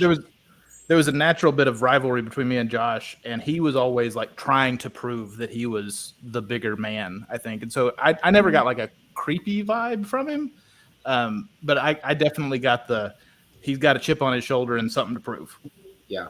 Yeah, I mean, like, I always felt like he had a creepy vibe, but that's just because I've known a lot about him for a long time now. Like, and so it's like I had all of this information that was told to me, and then anytime I interacted with him, I'm like, well, now I know all this stuff, and so I was like, you're creepy because you are creepy. It makes you look back on, at least with me, it made me look back on a lot of the situations that happened, and think, okay, something could have transpired there that I didn't know about. Like, whenever we stayed with them, they always had like 14 box fans on in their room. And they always said it was because they just like to have, like, you know, white noise to be able to go to sleep. Well, 14 is a fucking airport. Well, okay, it's not actually 14. It's superfluous. But, you know, maybe 2 or 3. But it was always really loud. And so I remember, like, going to sleep, and like we would sleep either, there weren't in their small house, we didn't have beds to sleep in, so we slept on the floor. Yeah, there weren't very many beds. But I just remember it was like really loud, and you know, then my younger brother's asleep in there, and I'm like, I don't know, it just makes you think, like, what could have gone down that you never would have, literally wouldn't have heard it. You know, it's like, it's just kind of creepy to think about. I know for me, I realized yesterday actually that I've known about the molestation stuff for 15 years now. And so as of the sentencing, it's been it's 15 years finally over. Yeah. I mean, I was 18 or 19 when I found out, so I'm 36 now. It's been a long time. You're 36? I've known for Bowman? No, you aren't. Yes, I am. We so getting old. Thank you. I've known for 19 years about everything that went down. I knew right away when it came out to semi-public. And no, I was not surprised when I learned about Josh's arrest at all. I mean, you have to keep in mind that the bottom 3 and Jen on the far side, they all actually knew them. So Mary was she called the house the day that Josh got sent to Little Rock. Bowman, I'm sure you knew about it. Jen knew about it. Like, they actually knew about it firsthand as it was going on. And so they've known about it a lot longer than all of us. They've been dealing with it for a lot, 19 years. Yeah. Well, and I think that for me, it's like, it's been difficult because all of us have had to just sit here and watch them get famous and famous and famous on the backs of everybody keeping their secrets for them. And that's a lot to shoulder for people. And I'm really happy about that. Like, it's just a lot. And, you know, to just have to sit here, I live, you know, not too far from where they do. And I'm like, oh my gosh, I can't even get away from this during the trial. I'm driving to work. There's Duggar signs everywhere. I can't get away from it. So it's just a lot for people to have to shoulder so they can keep their narrative and keep their money, you know, or just here working normal jobs trying to get away from it. I don't know if any of y'all had if your families had the same experience, but my mom was actually contacted by TLC before the show started, asking if we wanted a show, and she didn't even talk to Dad. She said, "Hell no." It got sense. Yeah, this is for y'all boys. Yeah, should have done it. My grandma, to the day she died, my grandma was disappointed that I did not marry a Duggar girl. So, same. I'm pretty sure at Jill's wedding, I'm fairly sure at Jill's wedding, she was trying to set me up with Jana the whole time. So, this is another one, Clint. I didn't speak to Josh at all. I was a prosecution witness, so I was completely kept separate from everything up until the moment that I testified. Before I was actually there the Friday before, and I was sitting out front waiting, you know, for my turn to testify. And there was a few times where Josh came out and sat down, you know, 10 feet away from me for the duration of the break. And the most interaction we had is he saw me and he knew why I was there. I'd talked to his lawyer before, and he just kind of nodded to me and went and sat down with Anna. It was a very strange experience. I think this one may only apply, Mary. If I don't know if this even applies to you. I did not actually work at headquarters. However, I was through there quite a bit because my dad, Dr. Dodie Murphy, was a leader in the cult. He was the director of the Moscow Training Center. And so we were through there a lot. I also was at some of the other training centers and, of course, conferences all over the country. And yeah. That was a weird thing that I went to several of those, and my family did, and I never knew what it until finding out about the Duggar snark stuff and going on doing my AMA and people being like talking about it. I didn't know that it was a cult. I didn't even know that I had been involved in it. I just thought it was like these seminars that we went to that were weird. I didn't know it was this whole thing. And then I went and looked back and I was like, holy shit, we like went to those, and I met like Gothard and all these people and stuff. I was like, well, that's weird. That's interesting. Yeah, it's been an unpacking experience the last year or so. Yeah. Well, I mean, I've been unpacking for probably well over 10 years now. So.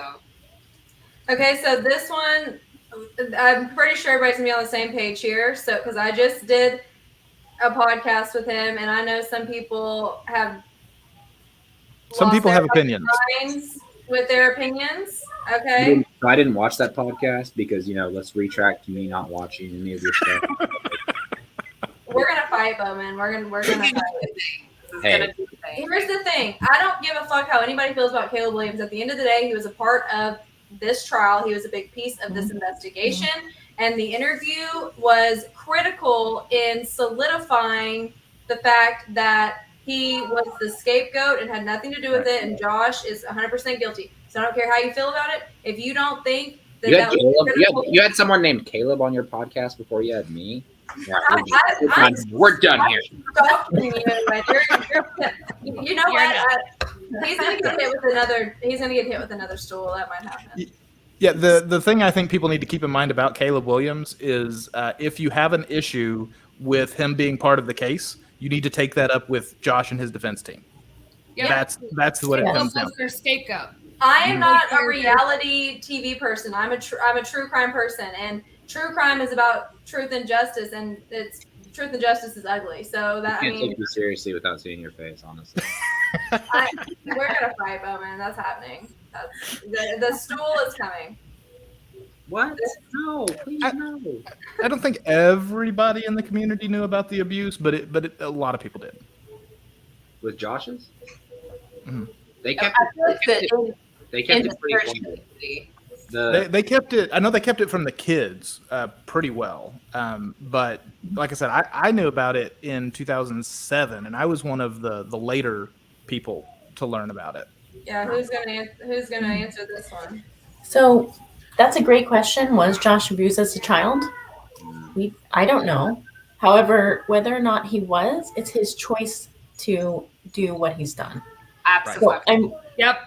Really, this is really, really important about how we approach survivors, because survivors who have been abused, they choose not to do this kind of crap and these kind of crimes. Yep. And so I understand the question, but I just really want to encourage you to focus on his choice. Yeah. And I think it also depends on what you're talking about when you say abused. Are you talking about molestation or sexual abuse, or are you talking about like mental abuse? Because I think there's a really good argument to be made that anyone who grew up in that environment was at least a little abused as a child. Absolutely. I mean, like in his case, it could be spiritual, mental, and physical. I mean, statistically speaking, there is a link between perpetrators and abuse. But at the end of the day, we could all kill somebody, we could all rob somebody, we could all steal something. We all choose not to do those things. So regardless, it's your fault for choosing to be a piece of shit. Yeah. And I don't really touch on that when people ask on social media, because even though he is the world's biggest piece of shit, I never would want to accuse anybody else. And that's like, and I put it up to this, and a lot of my TikTok followers know, and I'm an open book, but that's like saying that because my mom chose heroin over her family, that I'm going to do the same thing. Mm-hmm. Right. Yes. Yeah. Mm-hmm.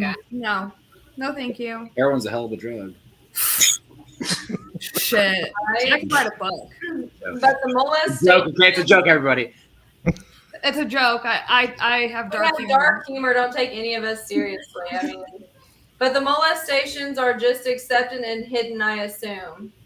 Yeah. I'm never gonna figure this out, but Basically, over there. it was up to the victims to just forgive and move on, and just move on with their lives, and it kind of just sweep it under the rug. Everything's forgiven.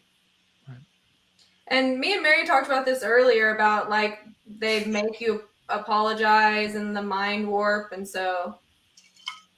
Dude, so something that was actually weird, and I talked about this on my on the AMA, which I didn't mean to like out him or anything, but I thought the whole Ashley Madison thing was like all out in the open, and I thought everybody knew that it actually happened.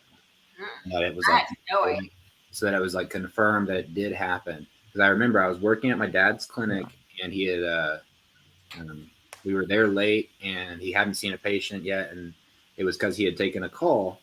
And after we were closing down, I asked him, and he told me that Josh had called him and confessed to him that he had been unfaithful, that he had sex with the girl from Ashley Madison, and he was basically doing the whole. So like in Christianity, in their society, you're supposed to confess, repent, and repent in front of the congregation, and that's how you can actually achieve like true repentance. So I think that's what Josh was doing. He was calling. So my dad was at least a big enough factor in his life where he was someone that he needed to call and confess to. And so I said that on the AMA, and people were freaking out. They're like, "Wait, so like he actually did have sex with him?" I was like, "Yeah, I thought everyone knew that." And then people were saying that the Duggars covered it up. I didn't know that, or they paid her off or something. I don't know. I thought it was like that everyone knew. Yeah, I did as well. I mean, to be fair, I thought the molestation stuff was public knowledge too. When But I think it was in y'all's realm. When the news came out, and then the article came out that he had molested his sisters, I got a call. I don't know how they got my number, but I got a call from the In Touch Weekly magazine, and they were trying to get some information from me.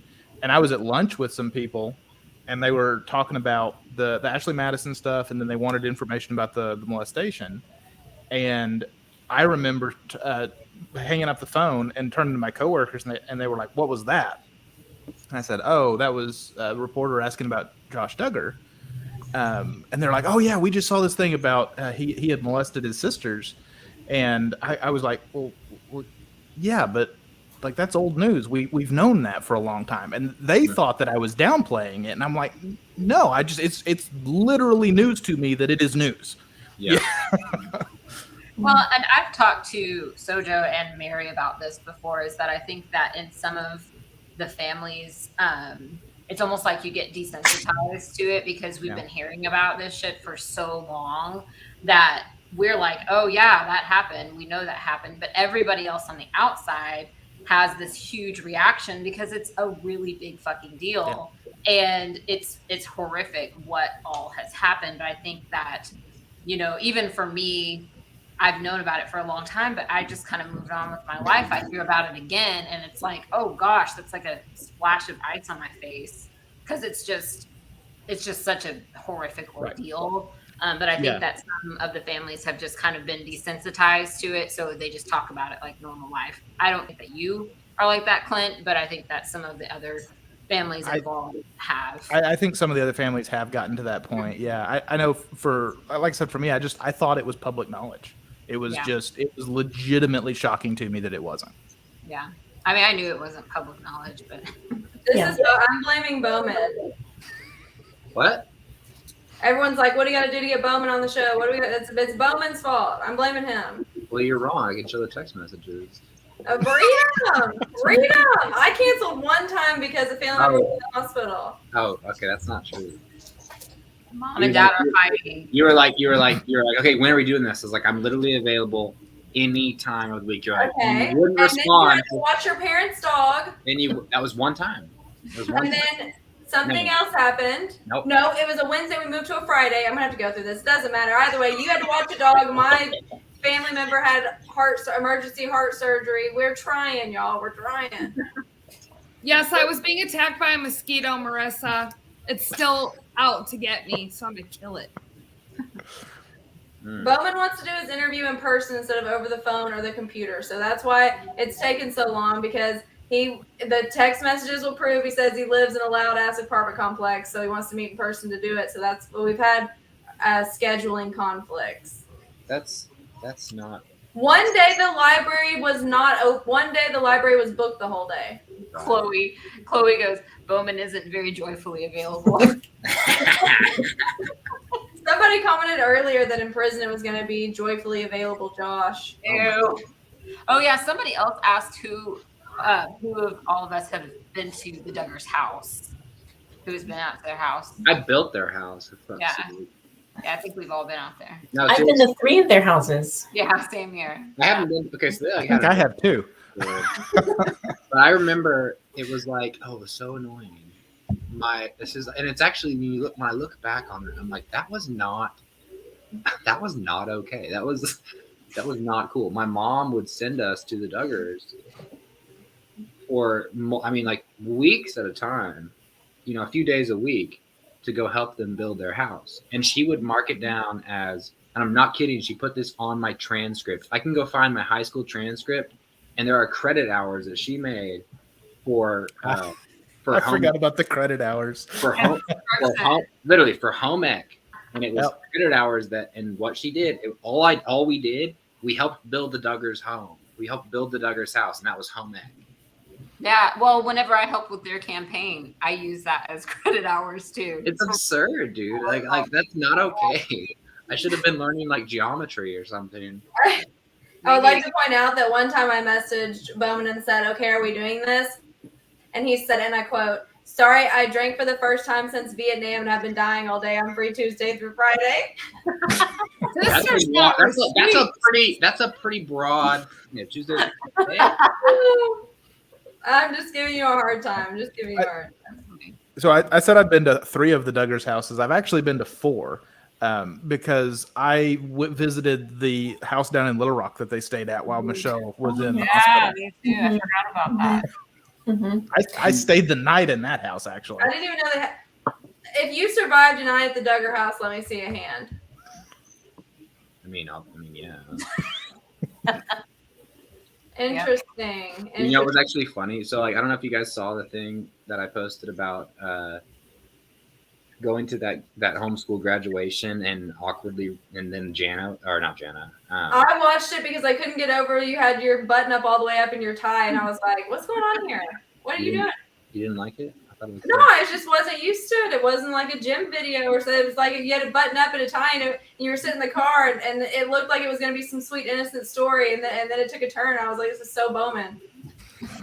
So did I look okay? I thought it was a nice tie. I bought the shirt at Target for $25. It's a great shirt. It's a great shirt. I'm not trying to. Anyways, Jessa probably didn't think so, but whatever. So then, Jessa popped up, and it turns out that it was like, what's her husband's name? Ben. It was apparently his church that we were at, that the graduation was at. And then, so I was like, and so it was awkward, seeing them there. And then the other day I was biking, not even thinking about this. I was biking on the trail from my place. I live 2 miles from their old house. And their house is there's the main street right in front, and then there's right across the street is a bike trail. And I didn't want to go keep on biking down into Fayetteville. So I stop and I'm just checking my phone. I don't think they live there anymore. Like I thought they'd moved. I wasn't thinking about them at all. So I'm literally in front of their house just on my phone. Like, doo-doo-doo. And then the fucking van pulls up. And I'm like, oh shit.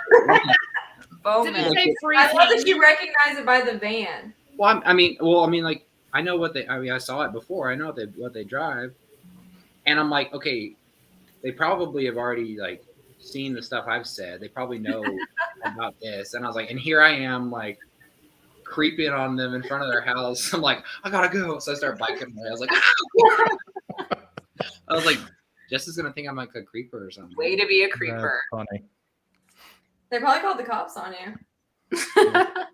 Well, I've got some experience in that too. It's fine. I mean, they did have the cops at their house following the sentencing. Really? They did. Interesting. They did. There's a question in here from Caitlin. Says, has CPS ever been to the home to investigate either early on or now since everything else came out? I mean, during if you read the police report back from 2006, I don't think CPS ever went to the house. I think they came in for interviews is what happened. And there's some, and there on some of the documents it mentions how they're going to do like a check-in with them for a while following all the incidents. So there's that So too. it's a very good possibility, but I don't think there's any proof. So Bowman, enough drinks, spill the tea on the computer. I thought everyone had already seen that stuff. I do come off a bit creepy on TikTok. How so, Jessica N? How so? I want to know. Explain yourself.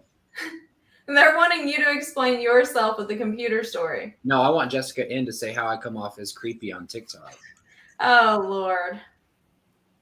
Come on, Jessica N.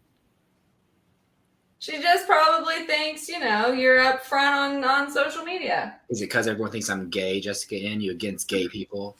And nobody on this channel is against gay people, Bowman. A bit sex addicty? Yeah, Jessica, I am a sex addict. What's up? Actually, I haven't had sex since Vietnam. Vietnam. Mary, where'd you go? She probably had to go do something real quick. She's like me. She turns it off when she's got to go do something. I heard my name. Sorry, I had to run in the other room. How many dogs do you have? So, 2. I think all of these people are disconnected, so that's going to be a no. How do I block Jessica N from my life? I was just about to address Linda's comment right here. Okay, where am I looking?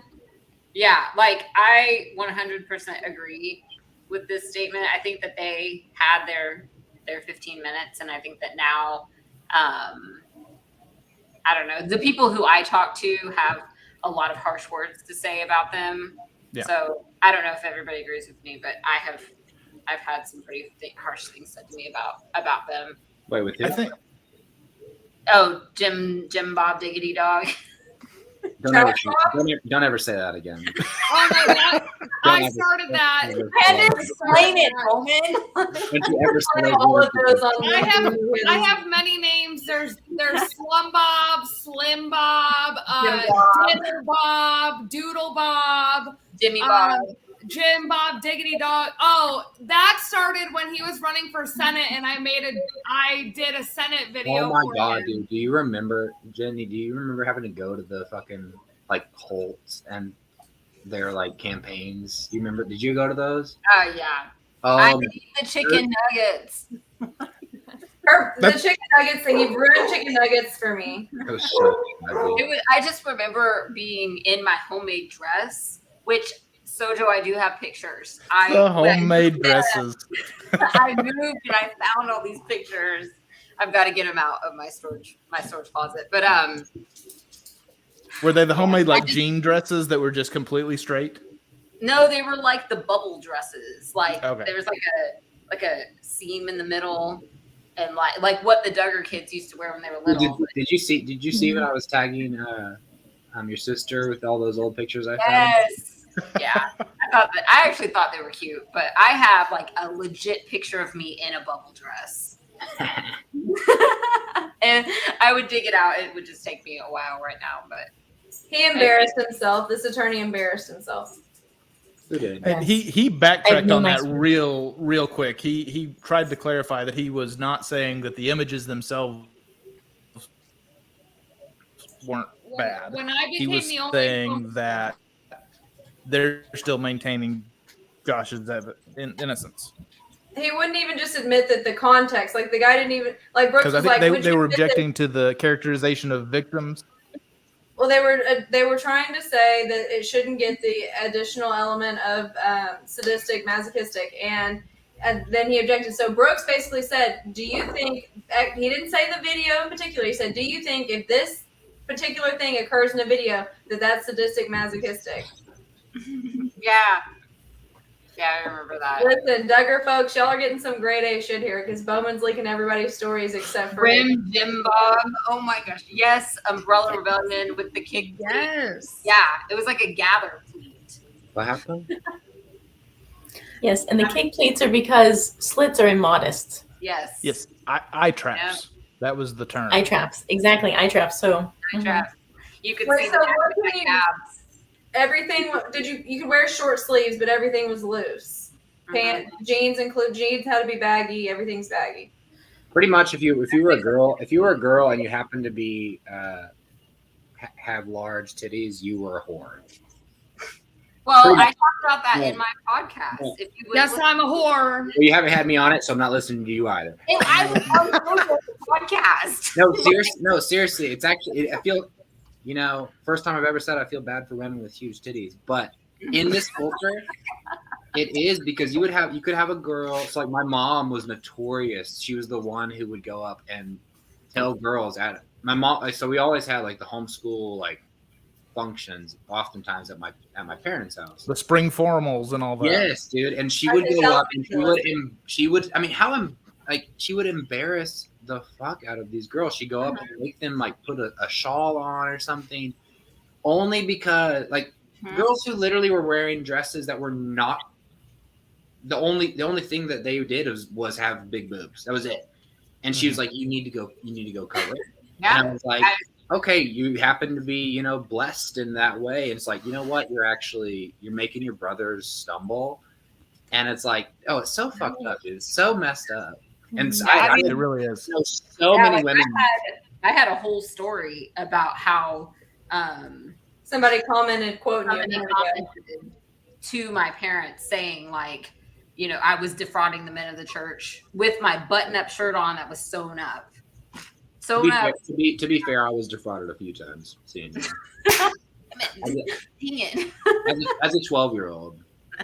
Well, no, they were saying like, she's defrauding the men, and she needs to wear their clothes. This one comment. Hold on, right here. Yeah. Mm-hmm. That's right. Which Anna Duggar has been wearing dresses that show her knees to court, and this is it's a PR play, you guys. She does not dress like that at all. Yeah. I have not thought about that at Mhm. all. I've seen her dress like that at court. I never even thought about that. She doesn't dress like that. No, and she will never. Look Ever. normal for court. Yeah. Wow. Mm-hmm. Interesting. This was totally PR play. Mm-hmm. Wow. Oh, Katie, I'm sorry that made you mad. It is what it is. I wouldn't have lasted a day then, if that's the case. If you I'm in can't- the itty bitty titty community, so I'm not going to participate. like if God gave me these, then why are you so upset? Damn. Wait, what made Katie mad? No, my story did. It made her upset. I'm Just- sorry. Sometimes they are large. And she talking about her titties? No, we're saying it was upsetting with Honor when she was on the podcast, but you don't know because you've not been supporting the crew, the bestie crew. But I forgive you. So she was on there. She was talking about how like she worked hard to wear clothes to fit in with the group, and she was doing everything they told her to do, and it was never good enough. And basically, it was just like, hey, you got boobs, so you're eye trapping these men in the church and defrauding the church. Just you you doing everything we tell you to do, you having boobs is an issue. And Yeah. so it's like, wow, what the hell's wrong with these grown ass men? Like, Well, look at yeah, I just felt like it was creepy too. It was like her and her husband telling this to my parents, and I'm like, this is so creepy. I'm like 14. Dude, same thing with By my the way, one of these creeps wrote a letter. We won't name which one, but one of the creeps that said that to Jen is one of the people that wrote one of the letters for Josh. It freaking infuriated me. I'm like, shut the fuck up. Dude, same thing with my mom too. She always Not hold me a grudge at all. Never forget The Blurred Knees by TLC. Lindsay. That is absurd. I heard the myth, but I've never seen proof of it until just now. Oh wait, I have more. Don't worry. Wow. There's another one of them on the plane. You can't really see. The knees are. I'll send them to you. The knees are completely blurred out. You know, in her defense, what if she's got some really sexy knees? I mean, I don't know. What if we saw them? We were like, hey, Your kneecaps are making me feel different. No, the weird. So, like, I think I told this on the AMA. It was the one time we had that the Duggars came to a swimming party. So my grandparents had a swimming pool in Fayetteville. That's what my grandparents did. It was called the Swim Ranch. So we taught people how to swim for like 50 Wait, years. whoa. Your grandparents own the swim ranch? Yeah, you would know that. Oh my gosh. You never had me I've on. been there. Bowman, you would know my stories if you ever listened. You've been there? I'm not from here, but I've been there, yes, to go support one of my friends' kids that did it, yeah. Well, you probably saw me teaching kids how to swim because I taught there forever. So anyways, before she rudely interrupted, That's a big deal if you're local. If you're local and you own swim ranch, it's kind of a big deal. Everyone knows what swim ranch is. Yeah. I know. Yeah, I know. People know. That's me. why he's name dropping it. So it was kind of a big deal that the Duggars came because, well, we all kind of knew that they didn't swim, so everyone was kind of like, and like there was like this weird like discussions between like murmuring between my parents and Jim Bob and Michelle because they hadn't gotten in the pool yet, and we were like, what's going on, like. And it was because they didn't know, like they didn't have swimsuits and they didn't know what to do. And basically it was so, I mean, it was weird, but like, it all worked out and it was fine.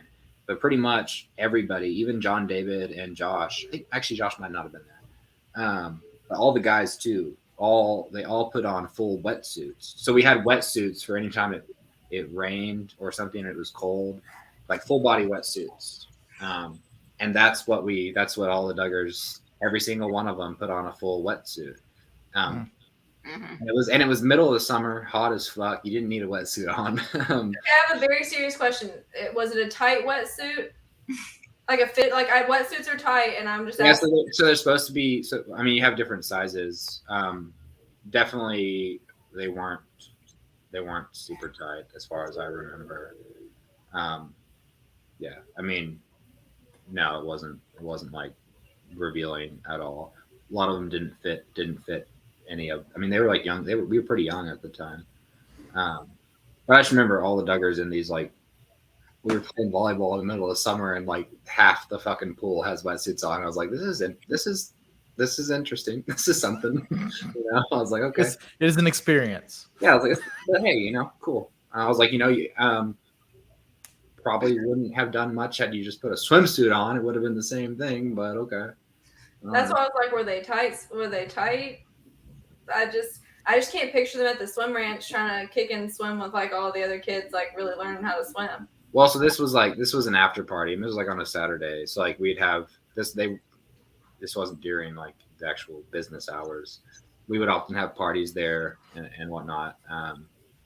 And they came one time and it was an issue for a little while figuring out how they were going to be able to swim while still being modest, I guess. It's very. Yeah, I didn't have to wear the wetsuits. My parents didn't let us swim with them. We just swam in our bathing suits like the rebellious people we were at the lake. Mary, did you have to wear the wetsuits? I don't. No, but my parents definitely looked at them. And of course, the females' wetsuits had the skirts over so you can't see them. Oh, okay. So no, but I did wear t-shirts over and shorts. I think some of the girls wore t-shirts as well. Yeah. Mm-hmm. And usually I didn't swim in a mixed group. Which actually, if you really wanted to look at it, all that did was actually just accentuate their body. It was like a white t-shirt over the wetsuit. It was like, okay, you have titties. Oh, cool. It's like, you're really defeating. You're just. I guess once you get wet, it's all gonna be clingy regardless. Yeah. I mean, I understand the idea behind it, but the whole purity culture is so fucked, and I think that's honestly a big reason for Josh's issues is the purity culture. I mean, like, I'm never going to say anything like about Josh that is good, but I think he didn't have, his family didn't do him any, they did him a disservice by trying to do this whole purity culture thing, because if you're, I mean, and I experienced that too growing up, like not being able to hug a girl, not being able to talk to a girl, not being able to, like, you could never give a front hug or anything, and you knew when you're like growing up, it was like, okay, well, so you might like feel their boobs or something. It was like, then that as a young male, and then you start thinking about their boobs. Like, I wasn't thinking about their boobs before, but now that you told me I can't do it, now I am thinking about it. And then if you have some psychological issue, or if you have these issues, those things can fester. And I think that's breeding ground for it. Yeah, and I think that purity culture breeds it. Yeah, I think I feel definitely. Absolutely. It's like, okay, you can't do this, you can't do that. Like, never think about a woman like this. It's like you're going to, and if you allow those intrusive thoughts to fester, then obviously we can see what happens. Well, I think in like a normal household, you would see scenes like from the Titanic, or you'd see like somebody getting out of the shower or whatever. So there's not attention drawn to it, and you don't think anything of it. It's just whatever. But we weren't allowed. We didn't. Nobody had TV. Titanic was salacious. We couldn't watch that. I didn't watch Titanic till I was 24. Okay, I didn't learn about. To be fair, I've still never watched Titanic. So okay, I just watched it this year. Mary just watched it. Let me tell you what, Mary. When I watched the Titanic, it was so long. The movie came on 2 VHS tapes, and you'd have to put it in and take it out and put the other one in, because that's how the Titanic really came out. That was Fiddler on the Roof. It was on 2 VHS tapes. Oh my god, dude! And the Sound of Music. That movie. Oh my god! No. My parents made me go to a Broadway show of Fiddler. Was it in Fayetteville? Yes. Yes, I was there. We went to it too. I did too. Oh my gosh. So bad. I mean, it was good, I guess. Okay, Stan, you and me are the only ones that don't know about. I mean, I've heard about Fiddler on the Roof, but I guess we're the only ones that missed the Broadway production. No, I was watching Disney movies. I was watching 48 Hours and Unsolved Mysteries, and like I can still hear that. I go to bed listening to that guy's voice because I think it's calm and soothing, which is probably why I have issues. But anyways, so do you think Anna will move the kids and her to Texas if Josh goes to prison there? Pick me. Okay, Lindsay, go for it. Absolutely. Because here's the many bullet points I'll pull up. Hold on. Let's go. Number one is that her family she has family in Texas. The Wallers, which is her in-law, like her brother-in-law and sister, live in Texas. Number two, the Duggars own so many planes, and the majority of them are pilots. So even if they didn't move there, they'd be shuttling them back and forth. Number three, she was taught to follow her husband wherever he is. Therefore, do I think she would move to Texas? Absolutely nothing would stop her. It'd be easier, actually, for her to take the kids 3 or 4 times a year. Well, do you think that they'll let her go to Texas? Yeah. Like let her leave and move to Texas? Actually, all my exes live in Texas. So anyways, to Bowman, Clint, Jen, and Mary, did your family try to make you come back after the cult? Mine did. Yeah. Also, you spelled my name wrong, so you're done, Aaron. You're done. But You're just causing all the fights with all the ladies. I'm going to fight with everybody. So yeah. So as I was leaving, even before I was 18 and moved out, which was a whole ridiculous debacle. my mom pretty much like email blasted everyone she knows saying like Satan's really got his claws into Bowman. That's actually a quote. I saw the email. So I got a lot of invites to coffee and to church and this and that. People being like, "Hey, if you ever want to talk, let's do this, let's do that." Basically trying to get me to come back to Jesus. Which at the time I wasn't actually doing anything bad. I was just not going to church.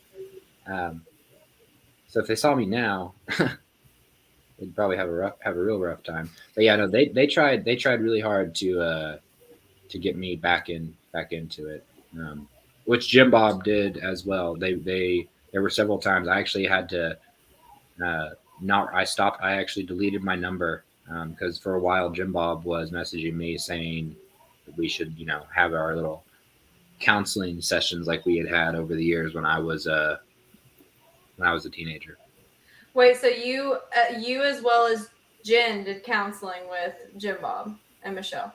Oh yeah, he was like they were the go-to. Anytime me and my older brother Keaton, he's 4 years older than me, and he that's kind of how I got into more things because he was already out and about in the world and dealing with that, and kind of introduced me to it, and so I was kind of following along with him. So anytime something would happen and we got caught, or whatever it was, literally they just okay, well we're calling Uncle Jim Bob and Aunt Michelle. You're going to talk to them, and we'd go do that. Were there talks like this? Huh? Were there talks like this question? They're literally were they in rep with? Oh, I did see this clip because of Lindsay, so I'm asking when y'all went to therapy, both Jen and Bowman, were the talks as awkward as that scene? Awkward? No. Wait, awkward is what? I'm not seeing it. This scene where he talks to Josh before he gets married to Anna. Jim Bob giving the sex talk to Josh on TLC. It is as awkward as you imagine. Oh, I don't know if I actually ever saw that. I'll send you the TikTok I made about it. Yeah. So my family didn't actually try to get me to come back to the cult per se. They would invite me to church like that, but I've basically spent the last 12 to 15 years pulling them out, literally pulling them out by their hair. You guys have got to get out of this. Literally, you pulled their hair? Yes. Go, Jen! For yes, real. and you were successful. It's been 15 years of, Mom, you guys can't keep doing this. I personally was I don't want my younger siblings around this. I love your mom, though. Your mom is so nice to me. She's the sweetest, yeah. But, and then as far as the counseling goes, Jim Bob did not have the Josh Duggar sex talk with me, thank God. But he did tell me to stay with my cheating, abusive husband who got another girl pregnant, and for me to raise that child as its stepmom. And I was just I'm not willing to do that. So almost as awkward as the sex talk. You're a horrible person. You're a horrible Christian, and you're going to hell. So, obvious. I mean, I got a one-way ticket compared to this. Okay, so as far as people who are out, Jen's family's out, Clint's family's out, but I think Bowman and Mary both still have family in. Yes, that's right. Yeah, my family's all straight as far as I know. My family. It's a joke. I was about to say, wait, isn't your mom besties with them? I said, okay. You know what? You said families are out, and they're still in. He said my family's straight. He's straight. We got up again. So my family is so far out of the environment. They converted to Judaism. Wow. So they said we're done for real. Completely. They did that. They said bye. That is a thing that happened. Yes. But so what? When the church split happened back in 2006, Jim Bob and Michelle, when the CPS report was called in and everybody was finding out what was going on, Jim Bob and Michelle started calling people in the church, freaking out. And Jim Bob called my dad, and Michelle called my mom, and Michelle was hysterical. They're going to take my kids away. You know, this is what happened and everything. Mom said she was just telling her everything that was going on, and Mom was trying to get her to stop talking because she did not want to know the details of what was happening. But Jim Bob was more mad about the story, and he was blaming it on a specific person of who had leaked the information that ended up not being the person that had leaked the information, but he was mad at them.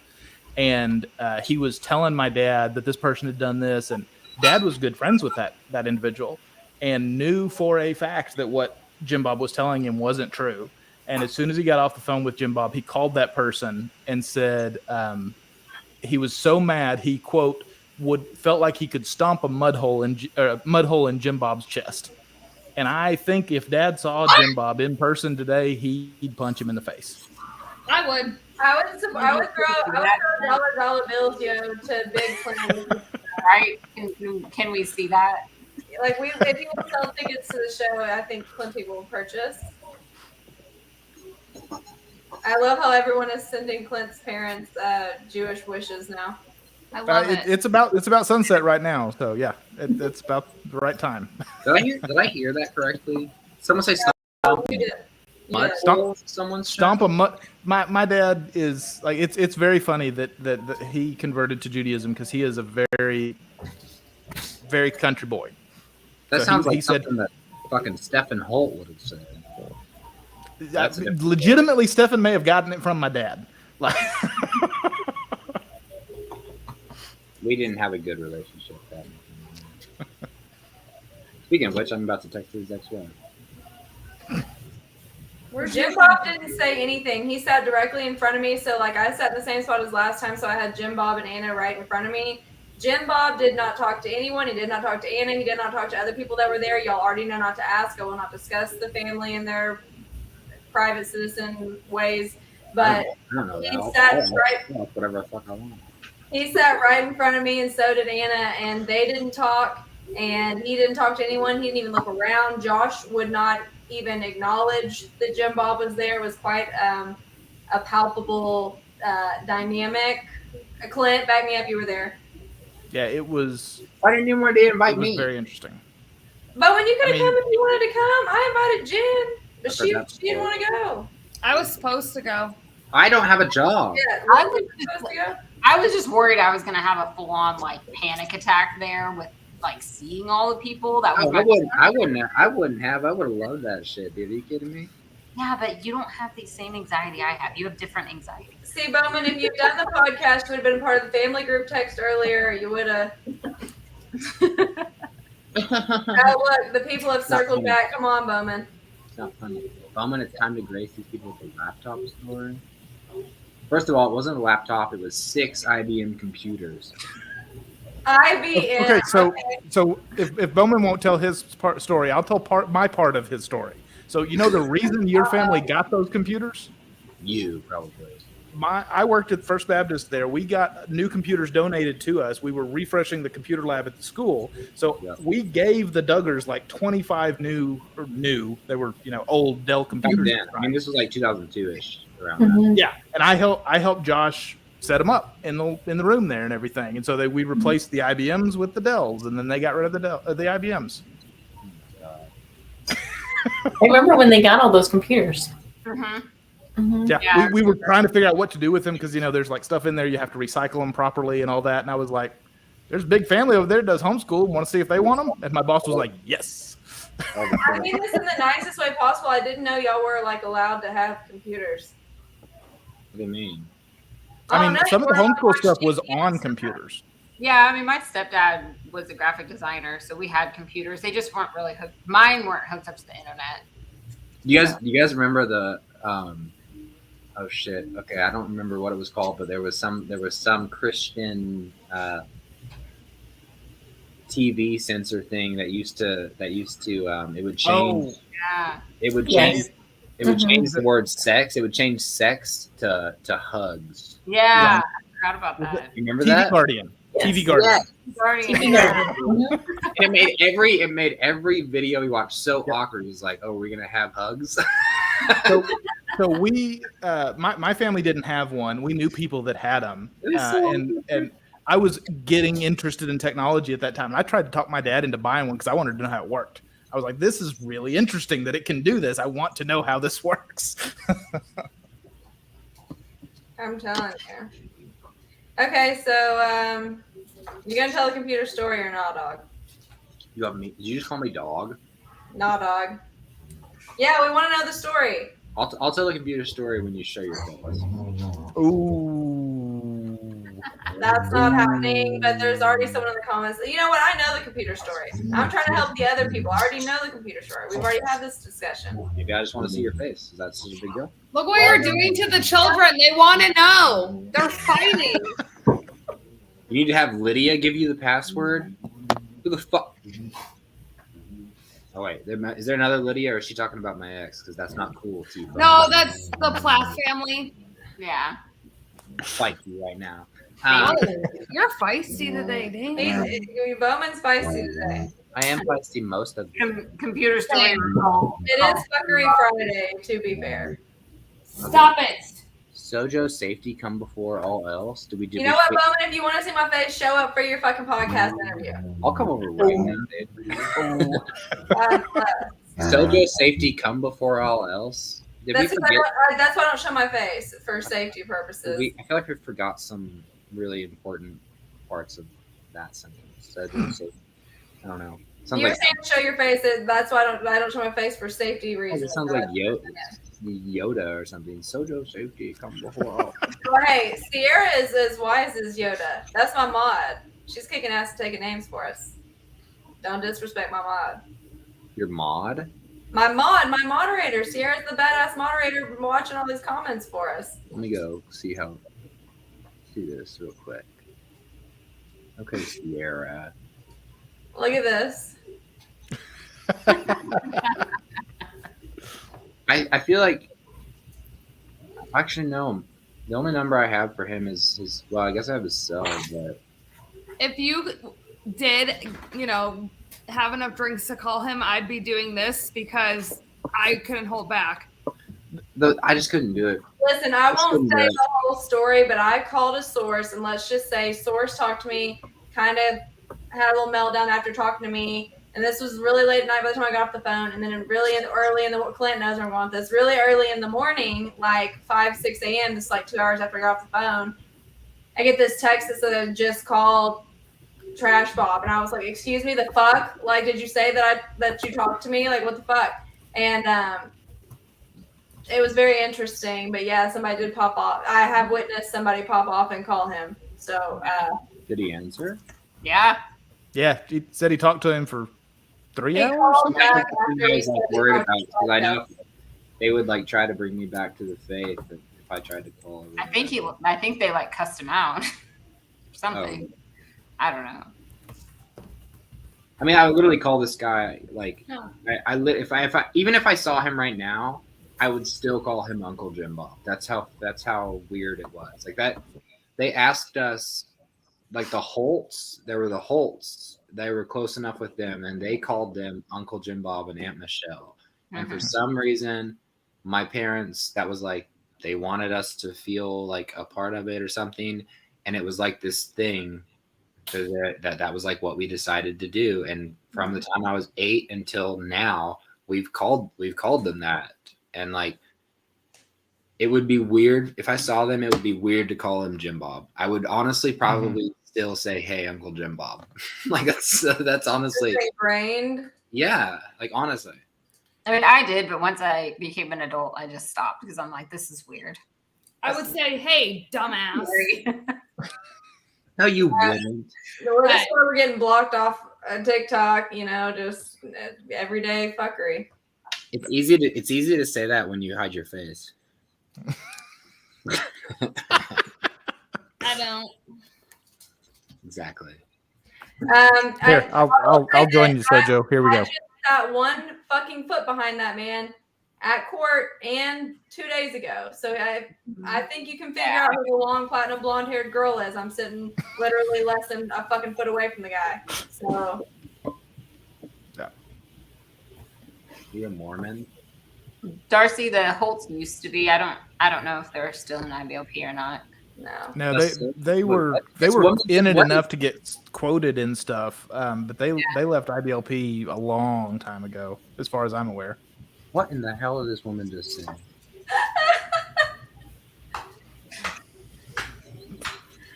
What is okay? Ecstasy is an ecstasy reference from the Johnny Depp trial. I've been speaking English for 29 years and I don't know what this means. You take ecstasy and you do a cuddle puddle because everything, like, it feels good to touch somebody when you're on ecstasy. So in the Johnny Depp trial, part of the wedding schedule was a cuddle puddle. Oh. Anyway, that's funny as fuck if you're keeping up with it. I thought the next comment after that was funny is that Bowman's on a 6-color drink. Hey, he's doing every color of the rainbow. You're not wrong. You're not wrong. That's funny. There's another Mrs. Holt, but she's a different Mrs. A Holt. cuddle. Oh, that's funny. The chunky alpacas. That's another Depp trial reference. I've And never. I thought it was funny when I hopped on that, like, not talking about the Duggars, when I hopped on today and everyone's like, oh my God, you're here today. It's like, I've been here every day. I just actually worked the first 6 weeks. And was I texted Lindsay and I was like, just put on for facial expressions. And as soon as she did, we're all looking at the camera like, yeah, that's because I read emails from idiots and I wear my emotions on my face. So everyone probably thought I was like laughing at what they were saying. Like, no, I was internally screaming that I was going to throw my computer in front of all the people watching your live stream. Whoever just said drinking the rainbow, it's funny because I actually am using pre-packets from Skittles, little Skittle pre-packets from Walmart. So I wanted to buy those. Are they worth it? yeah, I mean it's like $2. Hell yeah. They're pretty good. They're super sweet. I'm just thinking alcohol purposes. Yeah. shouldn't you be doing a plug-in for your seltzers right now? Me? My you mean my liquid IV? Liquid IV, yeah. A mega. Yes. 30% off until Monday. Yeah, 30%? right now. 30% off until Monday on liquid IV stuff. I live by that stuff. Okay, Alyssa, yes, I switched from Starburst to Skittles. That's all I got. Sorry, Alyssa. Listen, you think they're being hard on you, Bowman? I missed one fucking day of Depp to go to Duggar. And there's been an annoying ass cougher the entire Depp trial. But when I go to Duggar, apparently the cougher makes no cough. So they've been alleging that I've been the cougher all damn day. So if you think you're the only one getting picked on, you are not. I don't feel like I'm getting picked on at all. That's the cool thing about being super confident. Bang has a seltzer. Oh yeah, my Bud Light seltzers. I'm actually currently not drinking at the moment because my husband gets home in 4 months, and seltzers I have a lot of sodium in them, so I'm actually only drinking liquor, and I just don't feel like drinking. Are they spelling cougher correctly? Because I don't think they are. There's no way that's the correct way to spell it. Yeah. Hey Siri, spell cougher. Cougher, I don't even know her. No, it's the right way.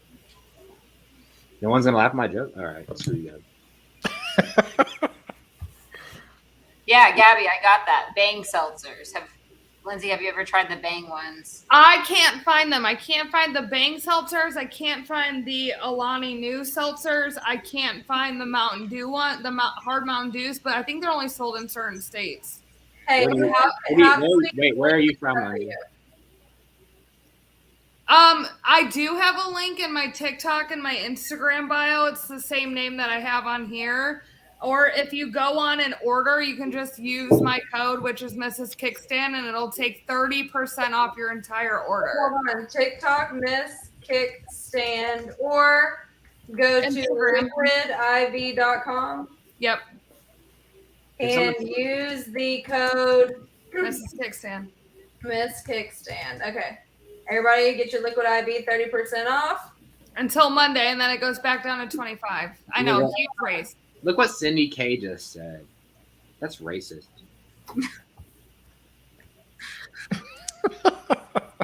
I love me some Cindy K. What did she say? I'm sure it's going to be funny because I love Cindy. There's I was following Bowman, but 5 people named Cindy. Come on. I'd like her to say how to spell cougher because that can't be correct. It is. No, it's not. Listen, everybody spells it like that. We've been talking. They've been calling me the coffer for 2 days now. I don't know what that means. I literally don't know what that means. I don't know what that word means. That's how you spell coffer. Plural coffer is a person who. Person. Get the fuck out of here! Are you kidding me? You're welcome. Literally how you spell coffer. That Don't doubt Cindy K. Okay, she's keeping that I promise you, if you look up Merriam-Webster, that is like that's been added in the last 3 years. That's not okay. See, that's what I was thinking. Thank you, Betsy Lee. Church coffers. Thank you. Goodness. Yeah, Bowman's got that church background. He's thinking church words. That's what I was thinking. Honestly, No, I was on the same wavelength with you. That's where I was. I have no idea where y'all were. Coffer, a person who disturbs the entire courtroom. That's big facts. Big facts. Okay, so Mary, are there any teachings that stand out to you from watching this trial? Like anything in particular that you're like, oh, that's why it is the way that it is? Or the standing up and apologizing, that mentality from the teaching. Oh, yes. So,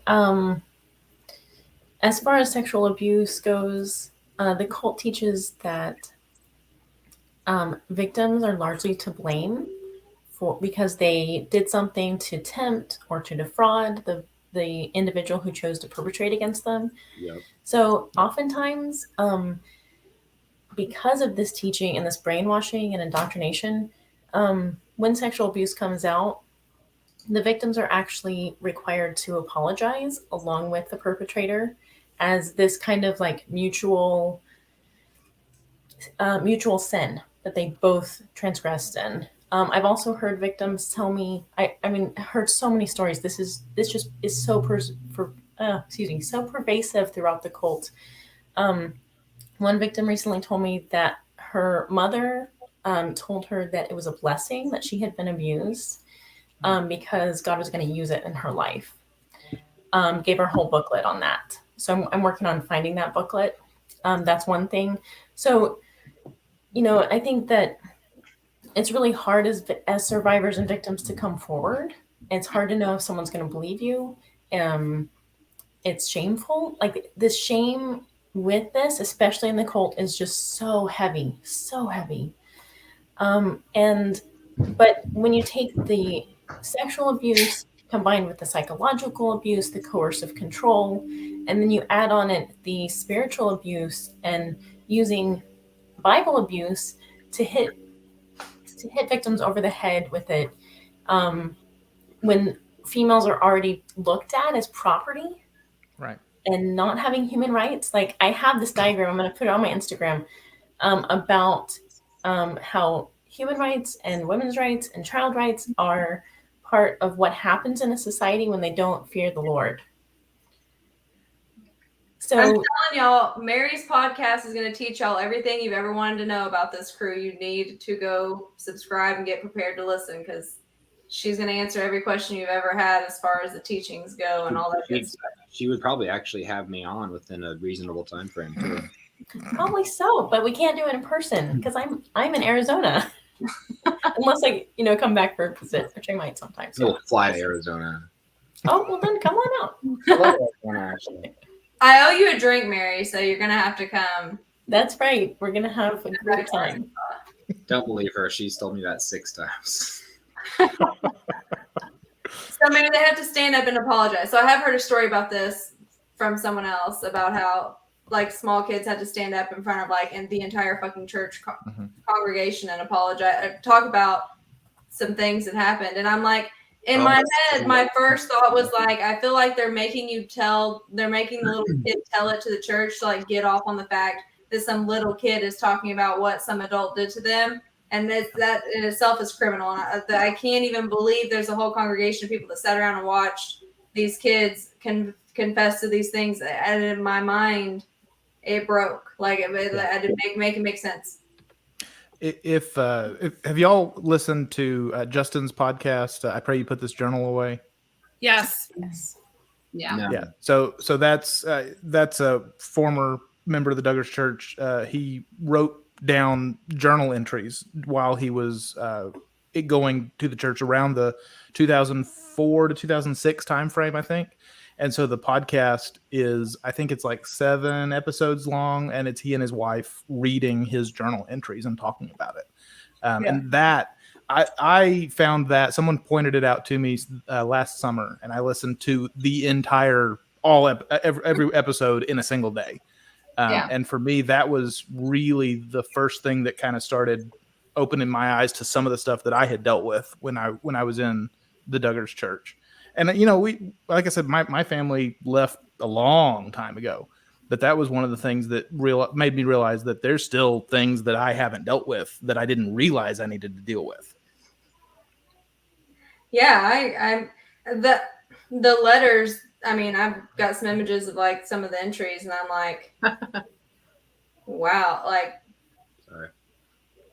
The podcast is I Pray You Put This Journal Away. Mm-hmm. Very insightful podcast. Yes. Yeah. Well, and I talk about it, I think, in my podcast with SoJo, is that there's this culture of just over protectiveness. It's like over sexualizing everything to protect the kids from it. But then, I don't know, it's just such a weird culture because they're like obsessed with protecting from sex. But then, like, once you get married, it's like all of the floodgates open up and you're expected to know exactly what to do. Or if you experience abuse, you have to stand up in the church, not even knowing what happened or what was talked, or like, I know what I'm trying to say, but listen to my podcast with SoJo. It explains a lot about all this. It does. I do a better job than what I'm doing now to explain it. What were you going to say, Clint? Hold on, here's Mary. Y'all can go follow her on YouTube. There's your chance right there. That's the link to her page. Go follow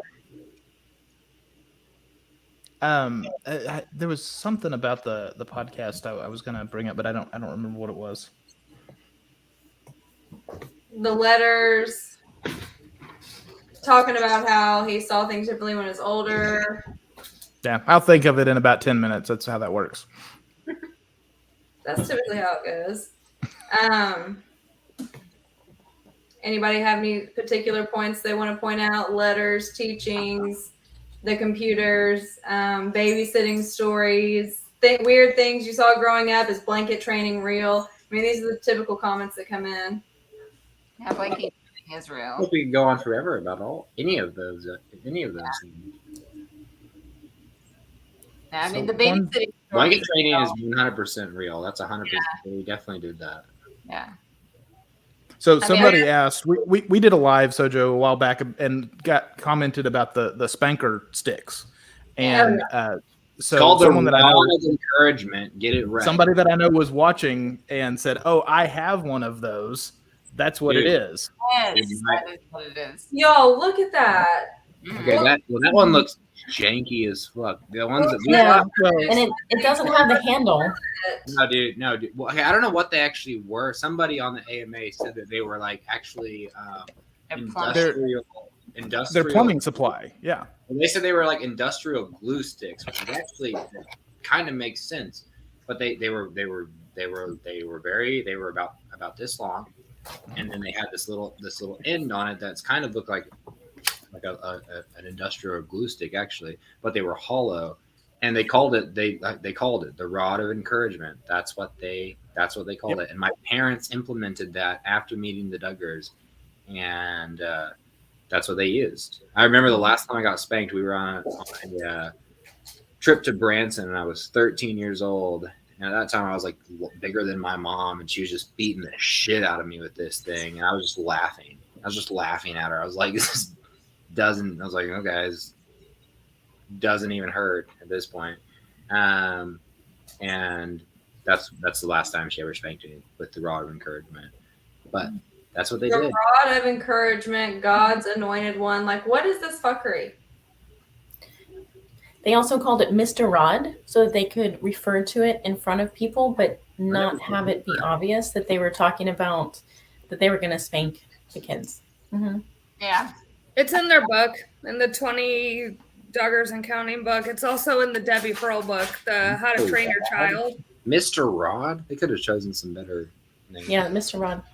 Okay. Well. Yeah, the blanket training was pretty terrible. So I'm I think a little older than the rest of you, and I spent time as like Michelle's helper when she had lots of little babies. I met them when Josh was like 2.5 to 3, and Jana and John were less than 1. I remember when Joel was born. So I was her helper a lot. I didn't have any younger siblings, and I watched her do blanket training. Pretty terrible stuff. I mean, okay, so, and I'm not trying to be funny, do they like beat the kids when they get off the blanket, or like what's the deal with all that? Yeah. So they put a kid on a blanket, and then they put something that the child wants just out of reach, and then but they tell the child not to touch it, not to go for it, not to get off the blanket, and then they leave, walk around the corner, come back when the child goes for it, in order to condition the child to obey without question. And it's a really terrible type of, I mean, I really consider it obviously child abuse, but it's psychological abuse, and I personally think it's torture. I mean, it's just terrible for these tiny, tiny kids. Mary, this is also going to be a question for you. Yeah, I wonder if the idea for that is that there's a psychological test that was done back in the 70s, I think it was, where they had a thing of marshmallows, and they put the marshmallows on the table with the child, and they said, no, you can't have the marshmallows, basically. And then they waited for like 2 minutes, and then then they came back in, and if the child waited, they had 3 marshmallows. If they didn't, they had the 2 that were there. And then they tracked those kids as they grew up. And as they grew up, the ones that had the ability to delay gratification and wait were more successful in life. And so I wonder if they took that as, oh, well, the way to make your kids more successful is to teach them how to delay gratification by any means necessary. Yeah. Which Mary, is not how you should take that. No. Mary, this question's going to be one you know more about than probably anyone else on here. Yes. So the Alert Center in East Texas, it's actually, they purchased the property from a former cult, and it's now the headquarters of the cult.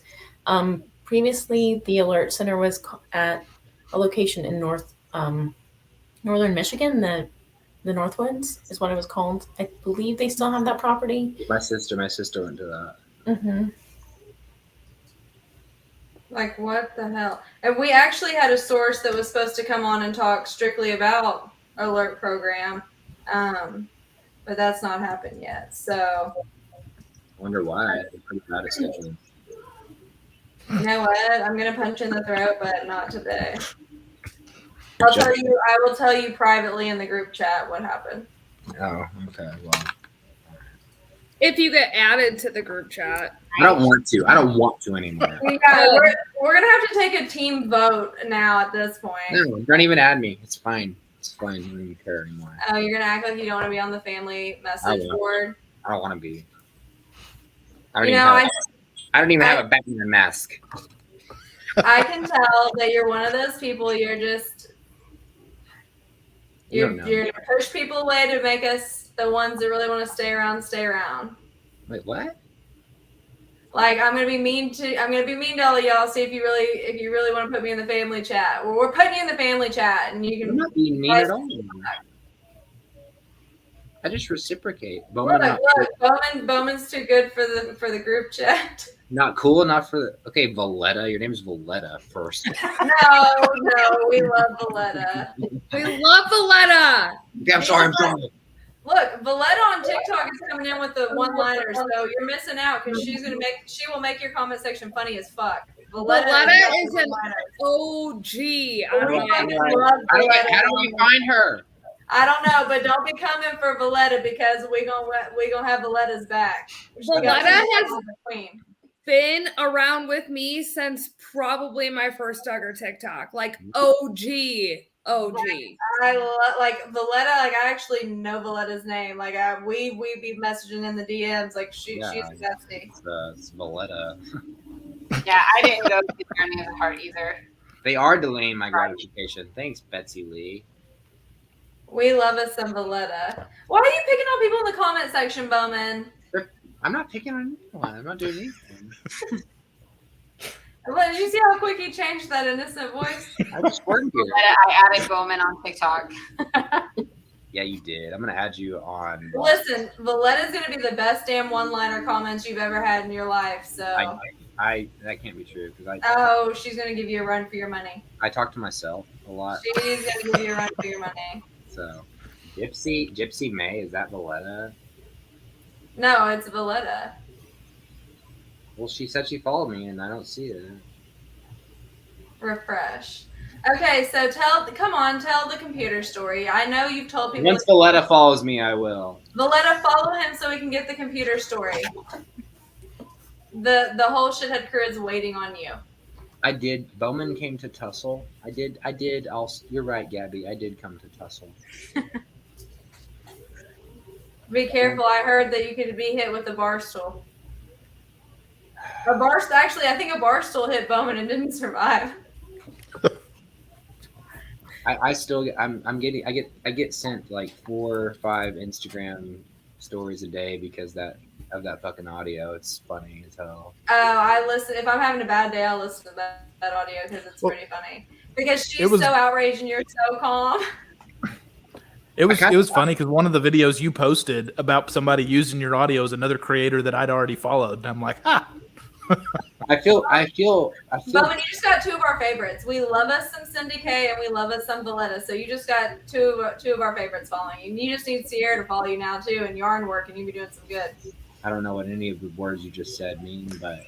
Well, I know that math is really hard for you, so you're gonna have to figure it out. You're not wrong. My mom lied and said I did geometry. I never did geometry. Oh my god! Look, they all followed you now. Give us your computer story. Which trust me, that made trigonometry in my graduate biology class difficult. Bowman doesn't care about our followership. He's holding out on us. Don't make me do it. Don't make me unfollow you. Get the unfollow button now. Unfollow me right now. No. You only followed me just the other day, so don't even give me that shit. No, here's the thing. I was following you, and TikTok unfollowed me. You weren't. Bet. Oh, come down there. Bet. They unfollow me all the time from everyone that I'm friends with. No, I don't know what you're saying. That's the tease, sister. No. Get it. It's actually not. That mosquito's still in my house. Listen, we want the story. Let's hear it. It's a good ass story. Is Valletta cute? She sounds cute. I'm done. I'm motherfucking done. I quit. I fucking quit. Have you seen what movie is it? Whenever like. I'm done with you. Well, no, hold on. What's your username? I'm done with you. What's your username? That's something important to say. It's like the cheerleader effect, where they talk. It's some movie. It's an Adam Sandler movie where they talk. A girl looks really attractive in a group of women, and then you move in. Oh, and it's really the 10 and 2 or something like that. I know what you're talking about. Yeah. So I feel like if I ever do meet SoJo here, and she's, she looks, fairly attractive right now. If she moves this way, she's gonna be just a monstrosity. What? Well, her beard is not quite as full as mine. Listen, he does not know Bowman, I'm from the hood. I'm scrappy as fuck. You're not trying to make me mad. I'm not somebody that was raised up here in IBLP. I fucking fight. I bite back. No. I mean, if you haven't figured it out yet, that's what I'm into. So. Oh God bless it. I'm done. I'm done with you. Well, Valletta's not, and that's what matters. Was it from Duff where they're like, when you do this when you're drinking, like when it's a whole group of friends, it's like a 2, and then when you zoom in, it's a 10. Dude, it's actually true though. I've noticed that with myself. I see you see a group like hot blondes or something, and you're like, wow, these are all they have nice bodies, and then if you actually look at their faces, you're like, wait a second, You're actually very not attractive. It's crazy. Isn't that a How I Met Your Mother episode too? Yes, I think it is. Yeah. With Barney, yeah. It's true. So if we get Bowman out of the screen, it's a 10. That's rude. That's just not very nice at all. Excuse me, sir. Listen, Bowman, everybody went and followed your ass on TikTok. We're demanding the story. And let me tell you what, this crew does not play because now my feelings are hurt because of what Lindsay said. You'll be fine. You're tough. Yeah, I'm giving you like 10 minutes, dude. I've been up since 5:30. Everybody else. 10 I'm hangry minutes. because I have dinner. I was supposed to be off today, and then I ended up on a 7-hour phone call. So What the hell? I feel like I'm being attacked from all sides. Yep. I'm just gonna click off. I'm tired, dude. He's been dishing it out, but he doesn't want to take it. Now give us the damn story. You're wrong there. Okay, bye, Jen. Goodbye. We gotta have dinner anyways. Talk about all the shit. So. Oh, fucking Rebecca. Nah. Oh shit. oh, Dude, that is a good story. Damn. Why does everyone want me to talk about this? We've been talking about this for 2 days now. I got brought up somehow the other I day. thought everyone already knew this story. We don't, so share it. You don't? It's I'm not. not begging. We will just move on. It's not a good. It's not a crazy story. It's It's an interesting story as far as context goes. Are we talking about the finding the porn on the computer? Yes, obviously. How many computer stories you got hidden over there? Six of them. so this is the type of thing that I think, at least for me, growing up and knowing the Duggars and everything, it's still very weird to me that people find it interesting. Yeah. And want to know things about them. It's like, I don't care. I do not care. Same. None of us care, but we are talking about it for the greater good and for everybody else. So, like, if you cared about the greater good, you would have me on your fucking podcast. you know what? We do want to hear from Mary because Mary's got all the good. Let's be real. Mary's got all the educational stuff. She's got all the answers to the stuff y'all want to know. She's where it's at. I'm telling y'all, that podcast is going to be all the educational stuff y'all ever wanted. Hank is the main character in everything that I do these days. Mary is? No, Hank. Well, and Mary, but Who the fuck is Hank? Hank is her dog. Hank is my dog. Yeah. Hank. Yeah. What is he? He's a basset. Nice. He's a basset. He looks like a Hank. He's side eyes all the time. Like he's doing it to you since you won't tell the damn story. I can see it. It's not that great of a story. Oh my gosh. So much pressure. Okay, fine. I'll tell you a story. Let me recount it. I feel like I've just told it 1,000 times. I feel like people should know it by now. I've had to answer the same 10 questions a million times for Duggar in depth for the past 6 months and 6 weeks. So if I can do that and my patience Ma'am, you don't have to scream. I'm hangry. I'm hangry, bitch. I'm hangry. Yeah. Well, I'm hangry, dude, too. What happens when you can't move your face out of the screen and eat a sandwich? See what you did to yourself by making.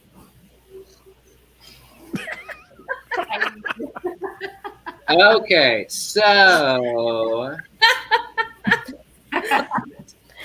there I was, about 10 years old, maybe, and we'd been best friends with the Duggars for about 2 years or so. And Josh had it was when they were starting, like, I think they were doing 14 kids and counting. What was the name of the show? I don't know. It was 14 and it started with 14 or something like that. I don't know. Whatever it was that whatever show it was. It was 14 kids and pregnant again was the first special, I think. Yeah, and then 16 kids and counting is when they started the actual series and they were building the tin can compound. Okay, well, whatever it was that, some company had invested, Whatever kid in county. had invested enough in them that they all got new equipment. And pretty much they had all these new cameras, computers, everything. So they were, the Duggars were trying to be generous, and they knew that our family had, at the time we had 6 kids, and they decided to give us 6 computers because we were all homeschooled. And we all did most of our work on computers. So I remember there was a day Josh and John David brought over 6 IBM computers and, set them all up with monitors, all this. It was really cool, really, really nice gesture. Probably a couple of weeks passed by, and I was kind of getting into computers as well because of Josh, and because of the stuff going through with him, I was curious about learning about computers and files and things. So I was kind of just searching around and figuring things out about computers, and somehow stumbled upon I don't know if it was actually deleted files or cookies or something, but I came across some file that had, thousands of little cookies, images, and clicked on them. And I remember it was this one picture that first pulled up, and I was about, like I said, 9 or 10 years old, and I just remember staring at it for literally 2 or 3 minutes, and just not knowing what it was, because it was pixelated, it was blurry, it was if you were to go see what an actual a cookie file looks like, it wasn't you couldn't bring it up, it was small. And I just remember staring at it, and it was my 8-year-old, 9-year-old, 10-year-old mind, however old I was, it looked like a girl with a really big tongue, and it just didn't make any sense to me. And I was like, this is really weird. I was like, this is odd. And I just stared at it for 3 minutes, and then realized it was actually a picture of a girl with a penis in her mouth, a girl giving a blowjob.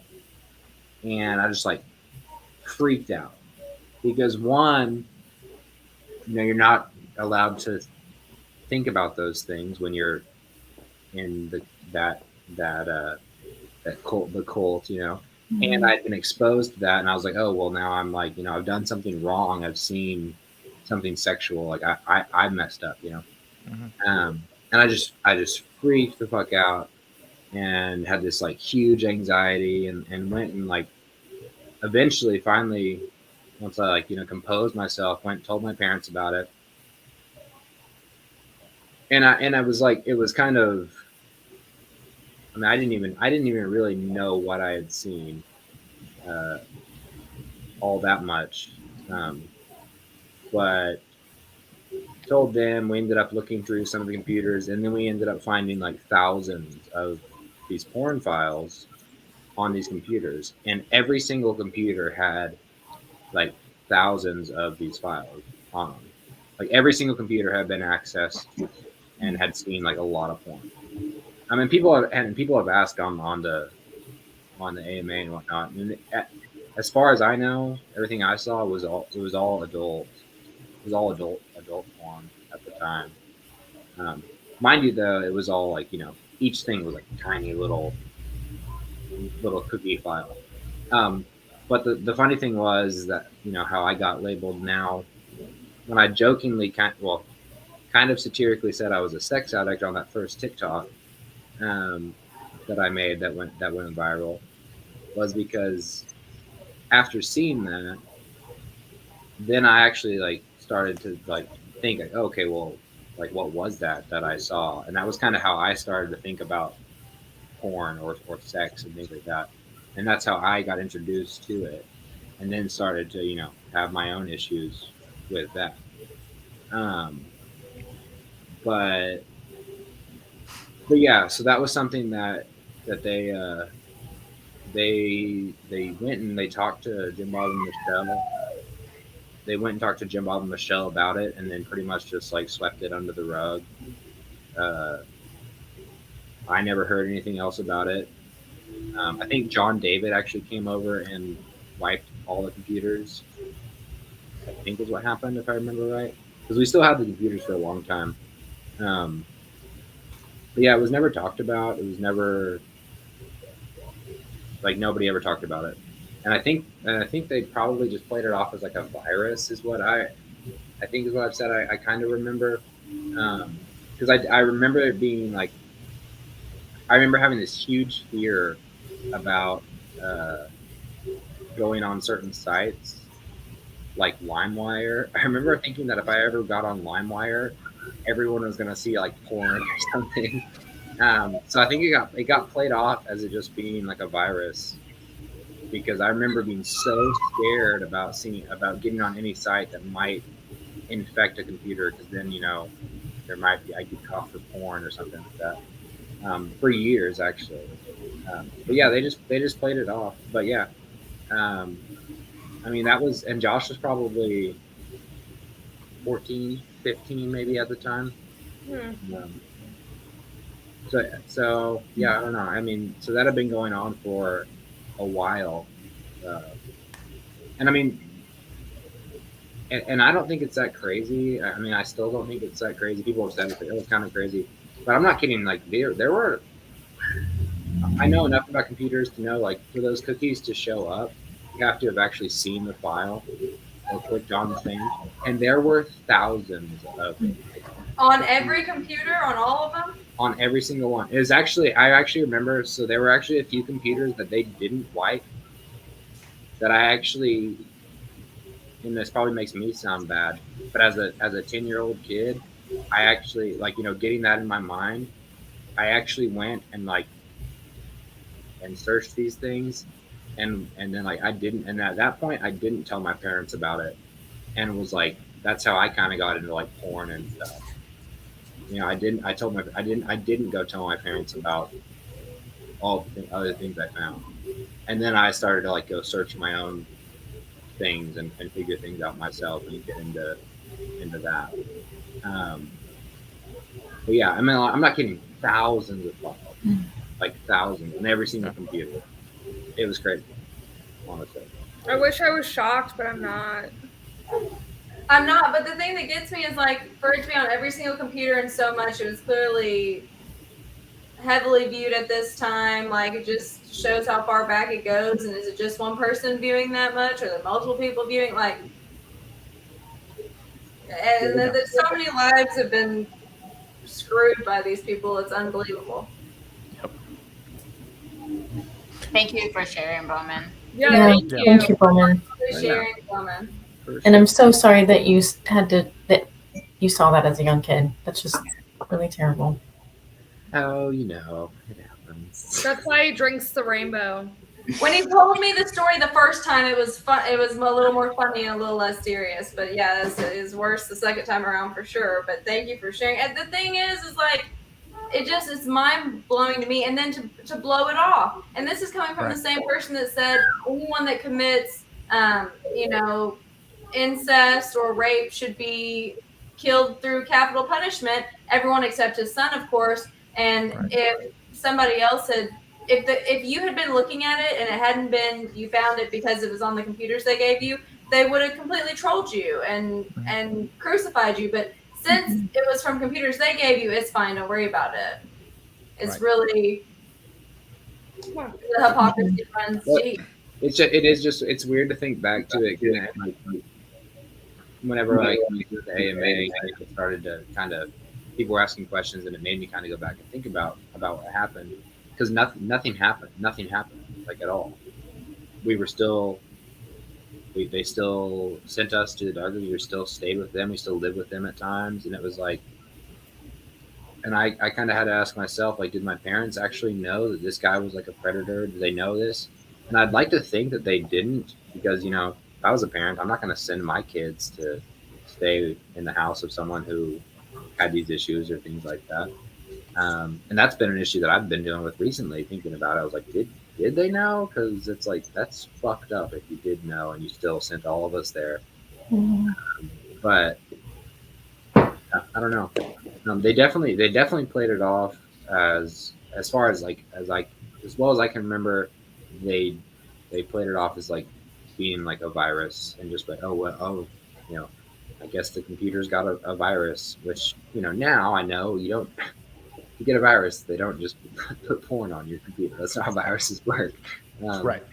But at the time, Yeah. it was like, I remember being just so terrified of ever clicking on something wrong because I was like, oh, what if I end up infecting my computer with all this pornography? I remember thinking that as like a 12-year-old, which is just absurd to me now, but I don't know. Yeah, and I remember, you know, being into, I'm a little bit older than you, Bowman, being into technology around that same time. That was a big thing. Everybody thought that viruses would, like, the goal of viruses was to ruin the kids' lives and put porn on computers and all that kind of stuff. That was a huge misconception, especially back in the 90s and early 2000s. Yeah. It just blows my mind because I think, I mean, we've all talked in depth, but it's like every single person here can tell stories about something that they witnessed or saw with these people that just had a big impact on their life or somebody else's life. It's like they had this ripple effect of damage that they caused and still continue to cause, and everybody else is so intrigued by it. All of us are trying to get out. We're trying to crawl out of the dumpster fire and never talk about it again. Of course, we realize why we have to talk about it, because not talking about it is why this situation happened to begin with. Right. So as much as we all hate dealing with it, we talk about it. But I just think all around the damage that people. That's a great that is a great point. Yeah.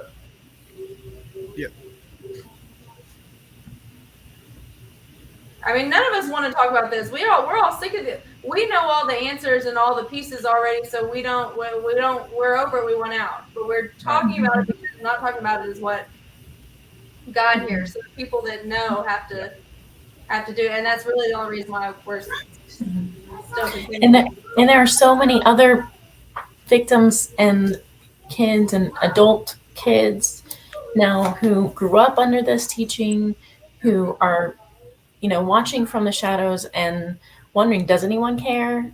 Am I crazy? Is life possible on the outside? Am I going to die? Am I going to be cursed forever? So talking about it is so important because they need to know, like, you're not alone. We are here. We believe you, and you can get out. It is possible, and life is not as scary out here. It's beautiful, and there's a lot of hope.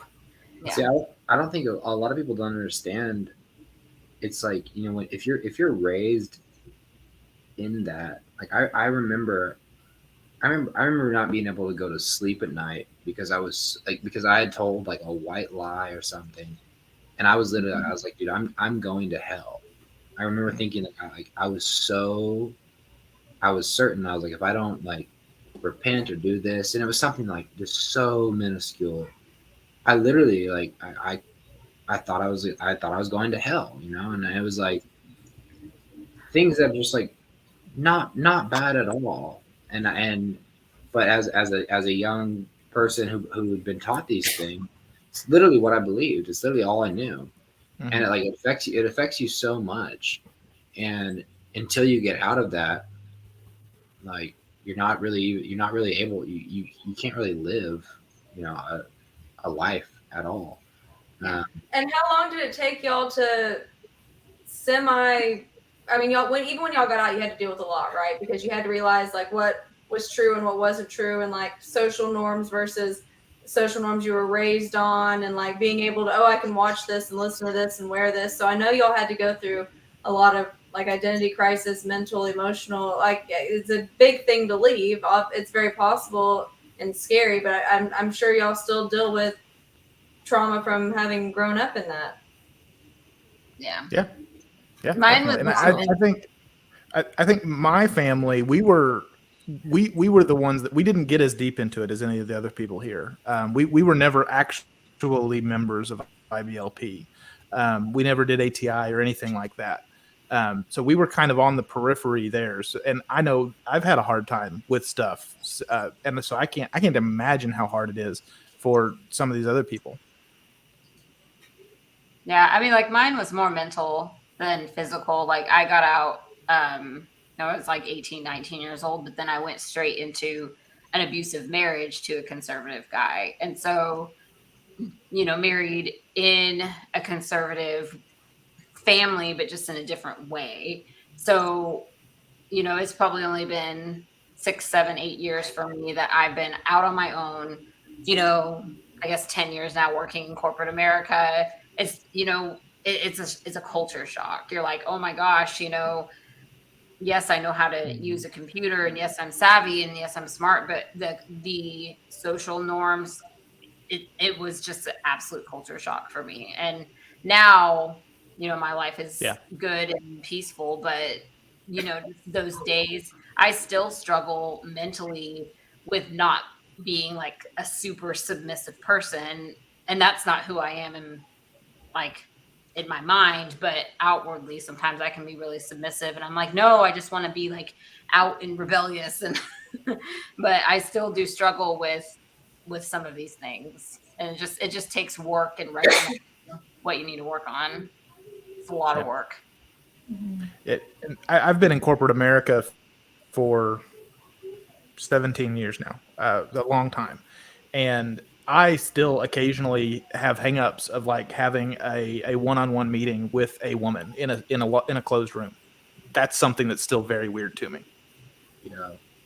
One thing is like I gave Clint a hug one time. Then on the phone, he was later just talking about like how they didn't really jazz. Like, oh, I'm glad you said something because like that's what I would do. Like, because you don't even think like I can't fathom like people not hugging people. I didn't watch the show obviously, or I would have known. But I'm saying like y'all really taught like don't do that. Now me, I grew up.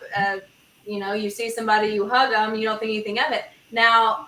I would hate to like come up and give you a hug and then it's like, oh my God, why this chick just hug me? Or you know what I'm saying? Like things like that, it has to be weird. If you go from no innocent contact with anyone ever and someone comes up and hugs you, you just don't know that. If Clint had told me, I would never have known because I hadn't watched the show. And so, just little things like that make you think, wow, there's a lot to overcome and like readjust to when you leave. Yeah, and like I'm an executive assistant for a Fortune 100 company, and a lot of times like I've supported executives who are men, and I'll end up getting close with them just because I'm helping them day to day.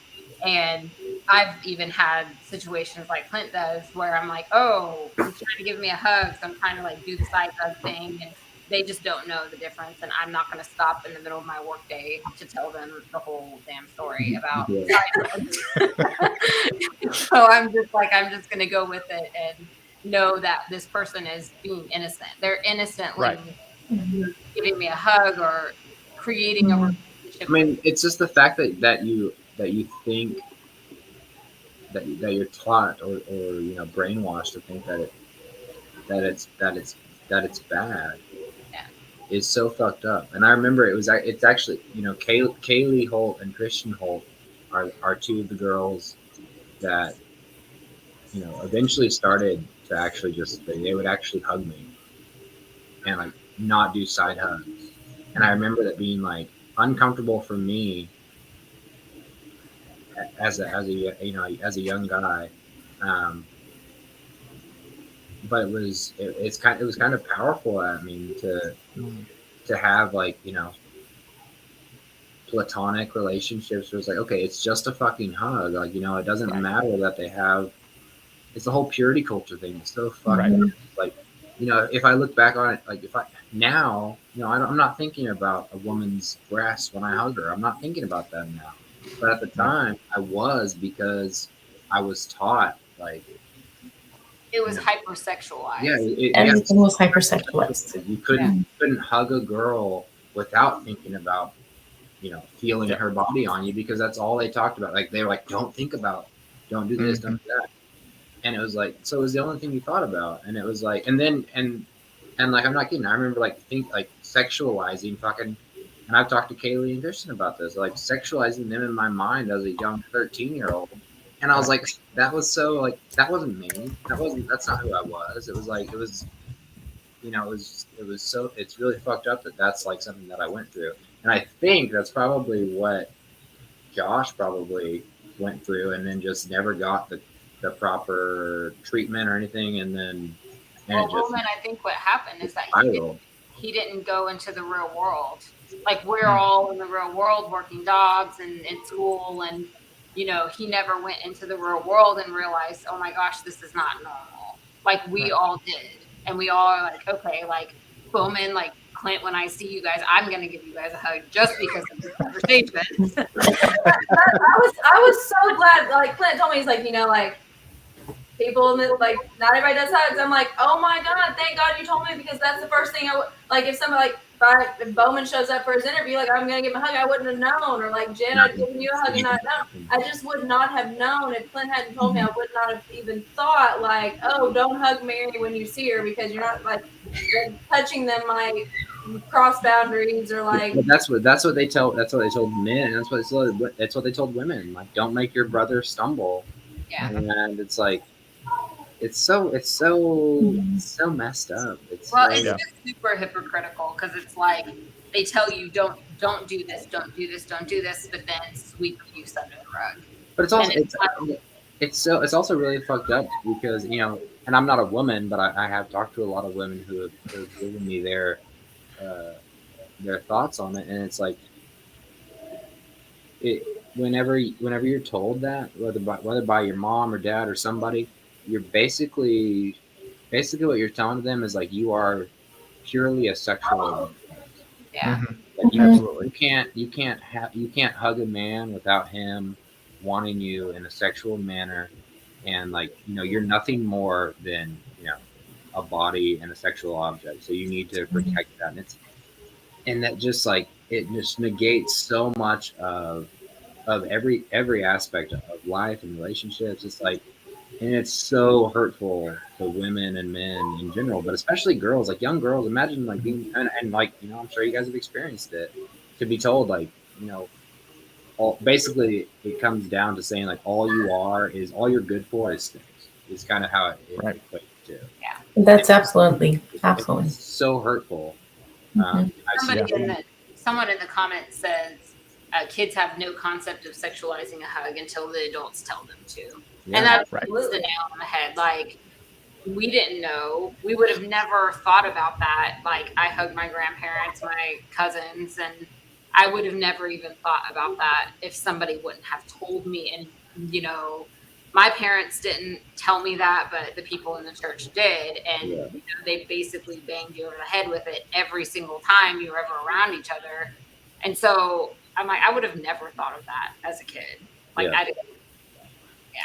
Things weren't sexualized in that. Like, I never thought anything. Like, of course, I grew up in a whole different world, but like, yeah, you just didn't think about that stuff. You went to wear a bikini, or somebody ran across the house topless, or like, it just was not. You didn't sexualize things, and nobody thought anything of it. And then to hear all this, I'm like, damn, you can't even. Like, I have never in my entire fucking life seen people make holding hands look so creepy. vulgar. Seriously. Yeah. Creepy. Yeah. And just hearing everybody's stories kind of furthers why, knowing that, like, let's bring Jill into this, that Jill has strayed away a little bit from the cult. And I think that's why I kind of defend her and Derek a little bit harder, just because hearing all of you guys talk about, shut up, Hank, hearing you guys talk about, you know, how even to this day, many, many years later, they're still the littlest of triggers. And you guys are a lot farther in your journey than they are right now. So yeah, things come off a little, and I don't agree with everything that they've ever done, but they're trying to figure it out in their 30s.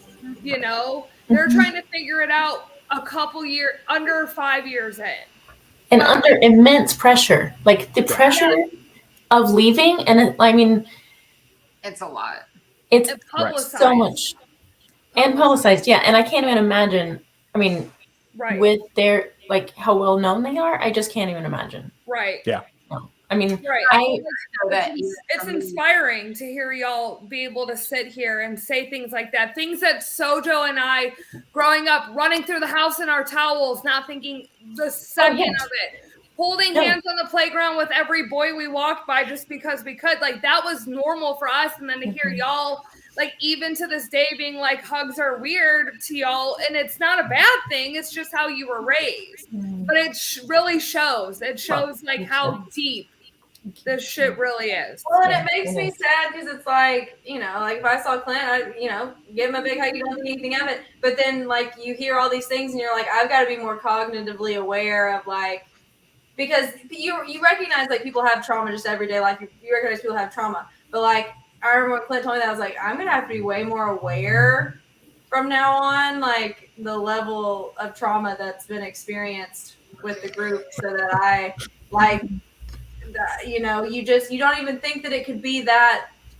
Right. I mean, I'm over it with the hugs. Like, I give people hugs now, and it is what it is. But I mean, if you ever give me a hug and wearing your Batman mask, I won't appreciate it. I'll probably just increase it. I like how somebody said I was married in pre-K to like 5 kids. In 3rd grade for me, I had 3 boyfriends, and I called them the hottie toddies because they followed me around like puppy dogs. And then when I had my tonsils taken out, they showed up to my house individually to give me gifts. Wait, what?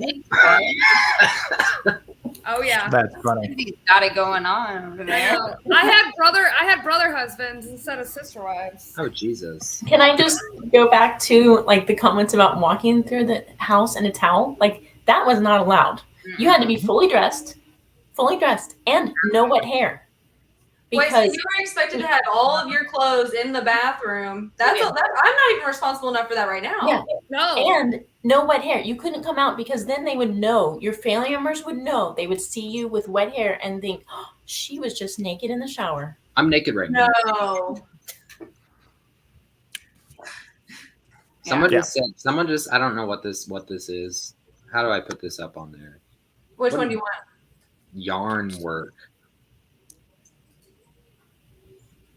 What is this? yeah. SoJo is a hangry bitch. Yeah. Listen, I lost my shit at Duggars sentencing because someone kicked over my pizza, and here's the deal. They had pizzas at this thing? No, but here's No, they did. That was the issue. I was starving to death. They gave us a 45-minute lunch. We ran to go get food. So as soon as we get there, I'm like, I need a pizza to go. Clint gets a sandwich. Great. Holy shit, pizza be We got 3 minutes to spare. I get my pizza. Clint gets a sandwich. He can eat and walk. I'm not capable of eating and walking. So he got to eat a sandwich, but I got 2 bites of the pizza, and then I had to put my pizza in Carrie's car. So after sentencing, we come out, and I get my pizza out of the car. All I can think about is how badly I want to eat this fucking pizza. So I go to record this statement. My purse is on the ground. The pizza is securely stabilized on top of the purse, and I'm recording. Clint whispers in my ear, do not turn around this way. There's a camera right here. They're going to catch your face. So I'm like, okay. So I'm slightly focusing this way, and I'm recording. Next thing I know, I hear this noise. I'm like, what the fuck? I look down, my pizza face down on the ground. The guy literally swoops it back up and leaves it there. I'm like, what the fuck? So, okay. Then it's back on top of the bag. Someone knocks over the pizza again. The 3rd time they knock over the pizza, I'm literally about to lose my shit. Clint grabs the pizza and he holds it and he's like, it's gonna be fine. They knock it over and I'm literally like, what the fuck is wrong with you? Why can you not see the fucking pizza? And the person's live recording and they're like, you can turn the live off. I'm like, I don't even care that I messed it up. Like, I'm hangry as fuck. A bitch is hungry. You kicked my pizza over on the ground 6 times. Clint had to watch me throw a temper tantrum in front of the courthouse. I didn't even care if I went to Washington County. Like, a bitch is starving. The pizza squirrel. Did you have the Batman mask on this entire time? No. But when you're showing how much that you don't pay attention to what's going on. What people don't understand is while all of the like local news stations were posting things, I was not even paying attention to what the Sun was updating because I was making sure that SoJo's face wasn't showing in any of the. Why is that so important? She can't be that. It's her privacy. Oh. Privacy, yeah. Bowman's not. He doesn't know what's going on with the family chat, so he doesn't get the whole story. Well, you haven't asked me, and I hope, and I will never. I'm never gonna even reply. And he'll be chatting it the fuck up with us by midnight. I'm not even worried about I it. won't do it. I'm not gonna do it. Oh, you know, SoJo knows I will be asleep. She will text me at like 11, 12 at night on a Saturday, and I won't answer till the next day. I will be like, let me know when you wake up. SoJo throws me texts at like 3 a.m. knowing damn well I'm not going to answer her. Yeah, she's pretty much, she's like, okay, like, let's do this podcast on a Monday. I'm like, I'm free literally anytime. 3 weeks later, she's like, let's do this podcast. I'm like, okay. Still free anytime. She's like, let's do this podcast. I'm like, she's like, when the fuck are we doing it? I'm like, okay, Batman. Okay. So, Jen, you said something that reminded me of what I forgot I was going to say earlier, and that was about the hypersexualization of stuff. So there was a video that I saw a couple of weeks ago where they were talking about who has created the most pornography, and they started off talking about Hugh Hefner and how he kind of industrialized the porn industry and Playboy and all of that type of stuff. And then they started talking about this preacher, and I don't remember what the preacher's name was, but he was the guy that talked about that if you dress provocatively, then you become pornography in someone's mind. And so they were talking about how that kind of drags the spectrum up, where all of this stuff that would normally be normal, people are thinking about it as if it is pornographic, and that makes it become pornography. And so they made the analogy basically that this preacher has created far more pornography than Hugh Hefner ever did. It was a fantastic video. I wish I could remember where I saw it. Yeah. Yeah. I mean, that's basically what was done in these situations. I feel like it was. Mm-hmm. Anybody have anything else they want to add or any last minute questions? Because I know I'm hangry. I know Jen wants to eat. Me and Lindsay side text about how hungry we are. I know Clint wants to eat, and I'm sure Bowman wants to eat. I actually need to eat. I think everyone's hungry. So if there's any last minute questions or anything like that, why are you guys starting yourselves? I mean, maybe we can talk them into doing this again. Have a Fuckery Friday thing going on, but it won't happen. Last minute questions. Bowman never follows through with what she says. So okay, you know what? I bet I'm a drug. Put him in the family chat because I just want to. I'm gonna go off. I'm not gonna go off. I'm just not gonna respond. Thanks for. All I heard is I need to put my phone on Do Not Disturb. Don't worry. We're gonna have a side family vote whether or not we add Bowman to the secret trial. Don't do it. I'm with him. Bowman doesn't even want to be at I it. don't want to do it. Yeah, and then later he'll have FOMO and be like, "So what are you doing?" FOMO. He's already trolling me for the podcast. Those texts go both ways. I know that. We'll see if we can talk them into doing Fuckery Friday next week. I have a request. Okay. Nothing about the Duggars ever again. Oh, I'm in. Ever. We can do a Fuckery Friday about all kinds of things that That'd are be not fun. the Duggars. Like about our own lives. Oh, I think we've got plenty of Fuckery Friday content to last us a lifetime. Mm-hmm. I'm gonna get a Catwoman mask. I'll get Robin. I'll be the Joker. Oh shit. I'm wearing a goddamn Santa suit next Friday. I'm gonna show up in something. I'll figure it out. Just give me time. You show up to Fuckery Friday in a costume next week, or don't come at all. Say less. I already know what I'm gonna do. I got a whole closet full of costumes. Let's go.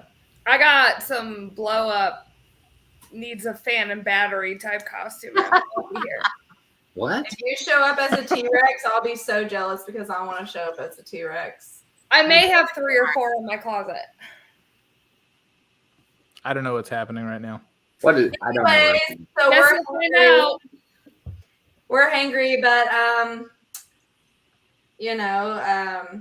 yeah. So we'll Yeah, thank you guys for being here for 3 hours. Yes, thanks for coming to hang with us, and thank you all for talking with us. I mean, y'all are the ones that had to live through it, and I know it's not easy to relive through it when you talk to us about it, because I hate talking about it, and I just lasted 6 months, so I really truly can't imagine, y'all living through it 20 years. So truthfully, thank y'all, because y'all are the ones that are really doing the legwork and having to brave it out, and cannot thank y'all enough. Well, and we can't thank you enough for Thank you. providing the platform and calling attention, because it really means a lot.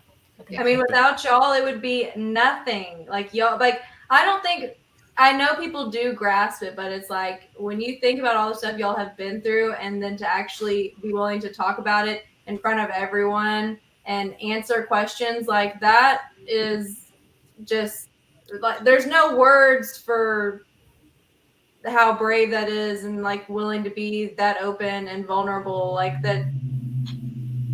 Y'all are the heroes, because somebody will hear this and it will change their life to know somebody got out, somebody else went through this, and y'all are the heroes of the story. Me and Lindsay are just trying to be y'all's friends, you know? And you're definitely our friends. I haven't seen your face still, so we don't. Oh my God. On that On that note, I'm done. I'm gonna go eat, guys. note, have a good night, guys. Bye. Bye.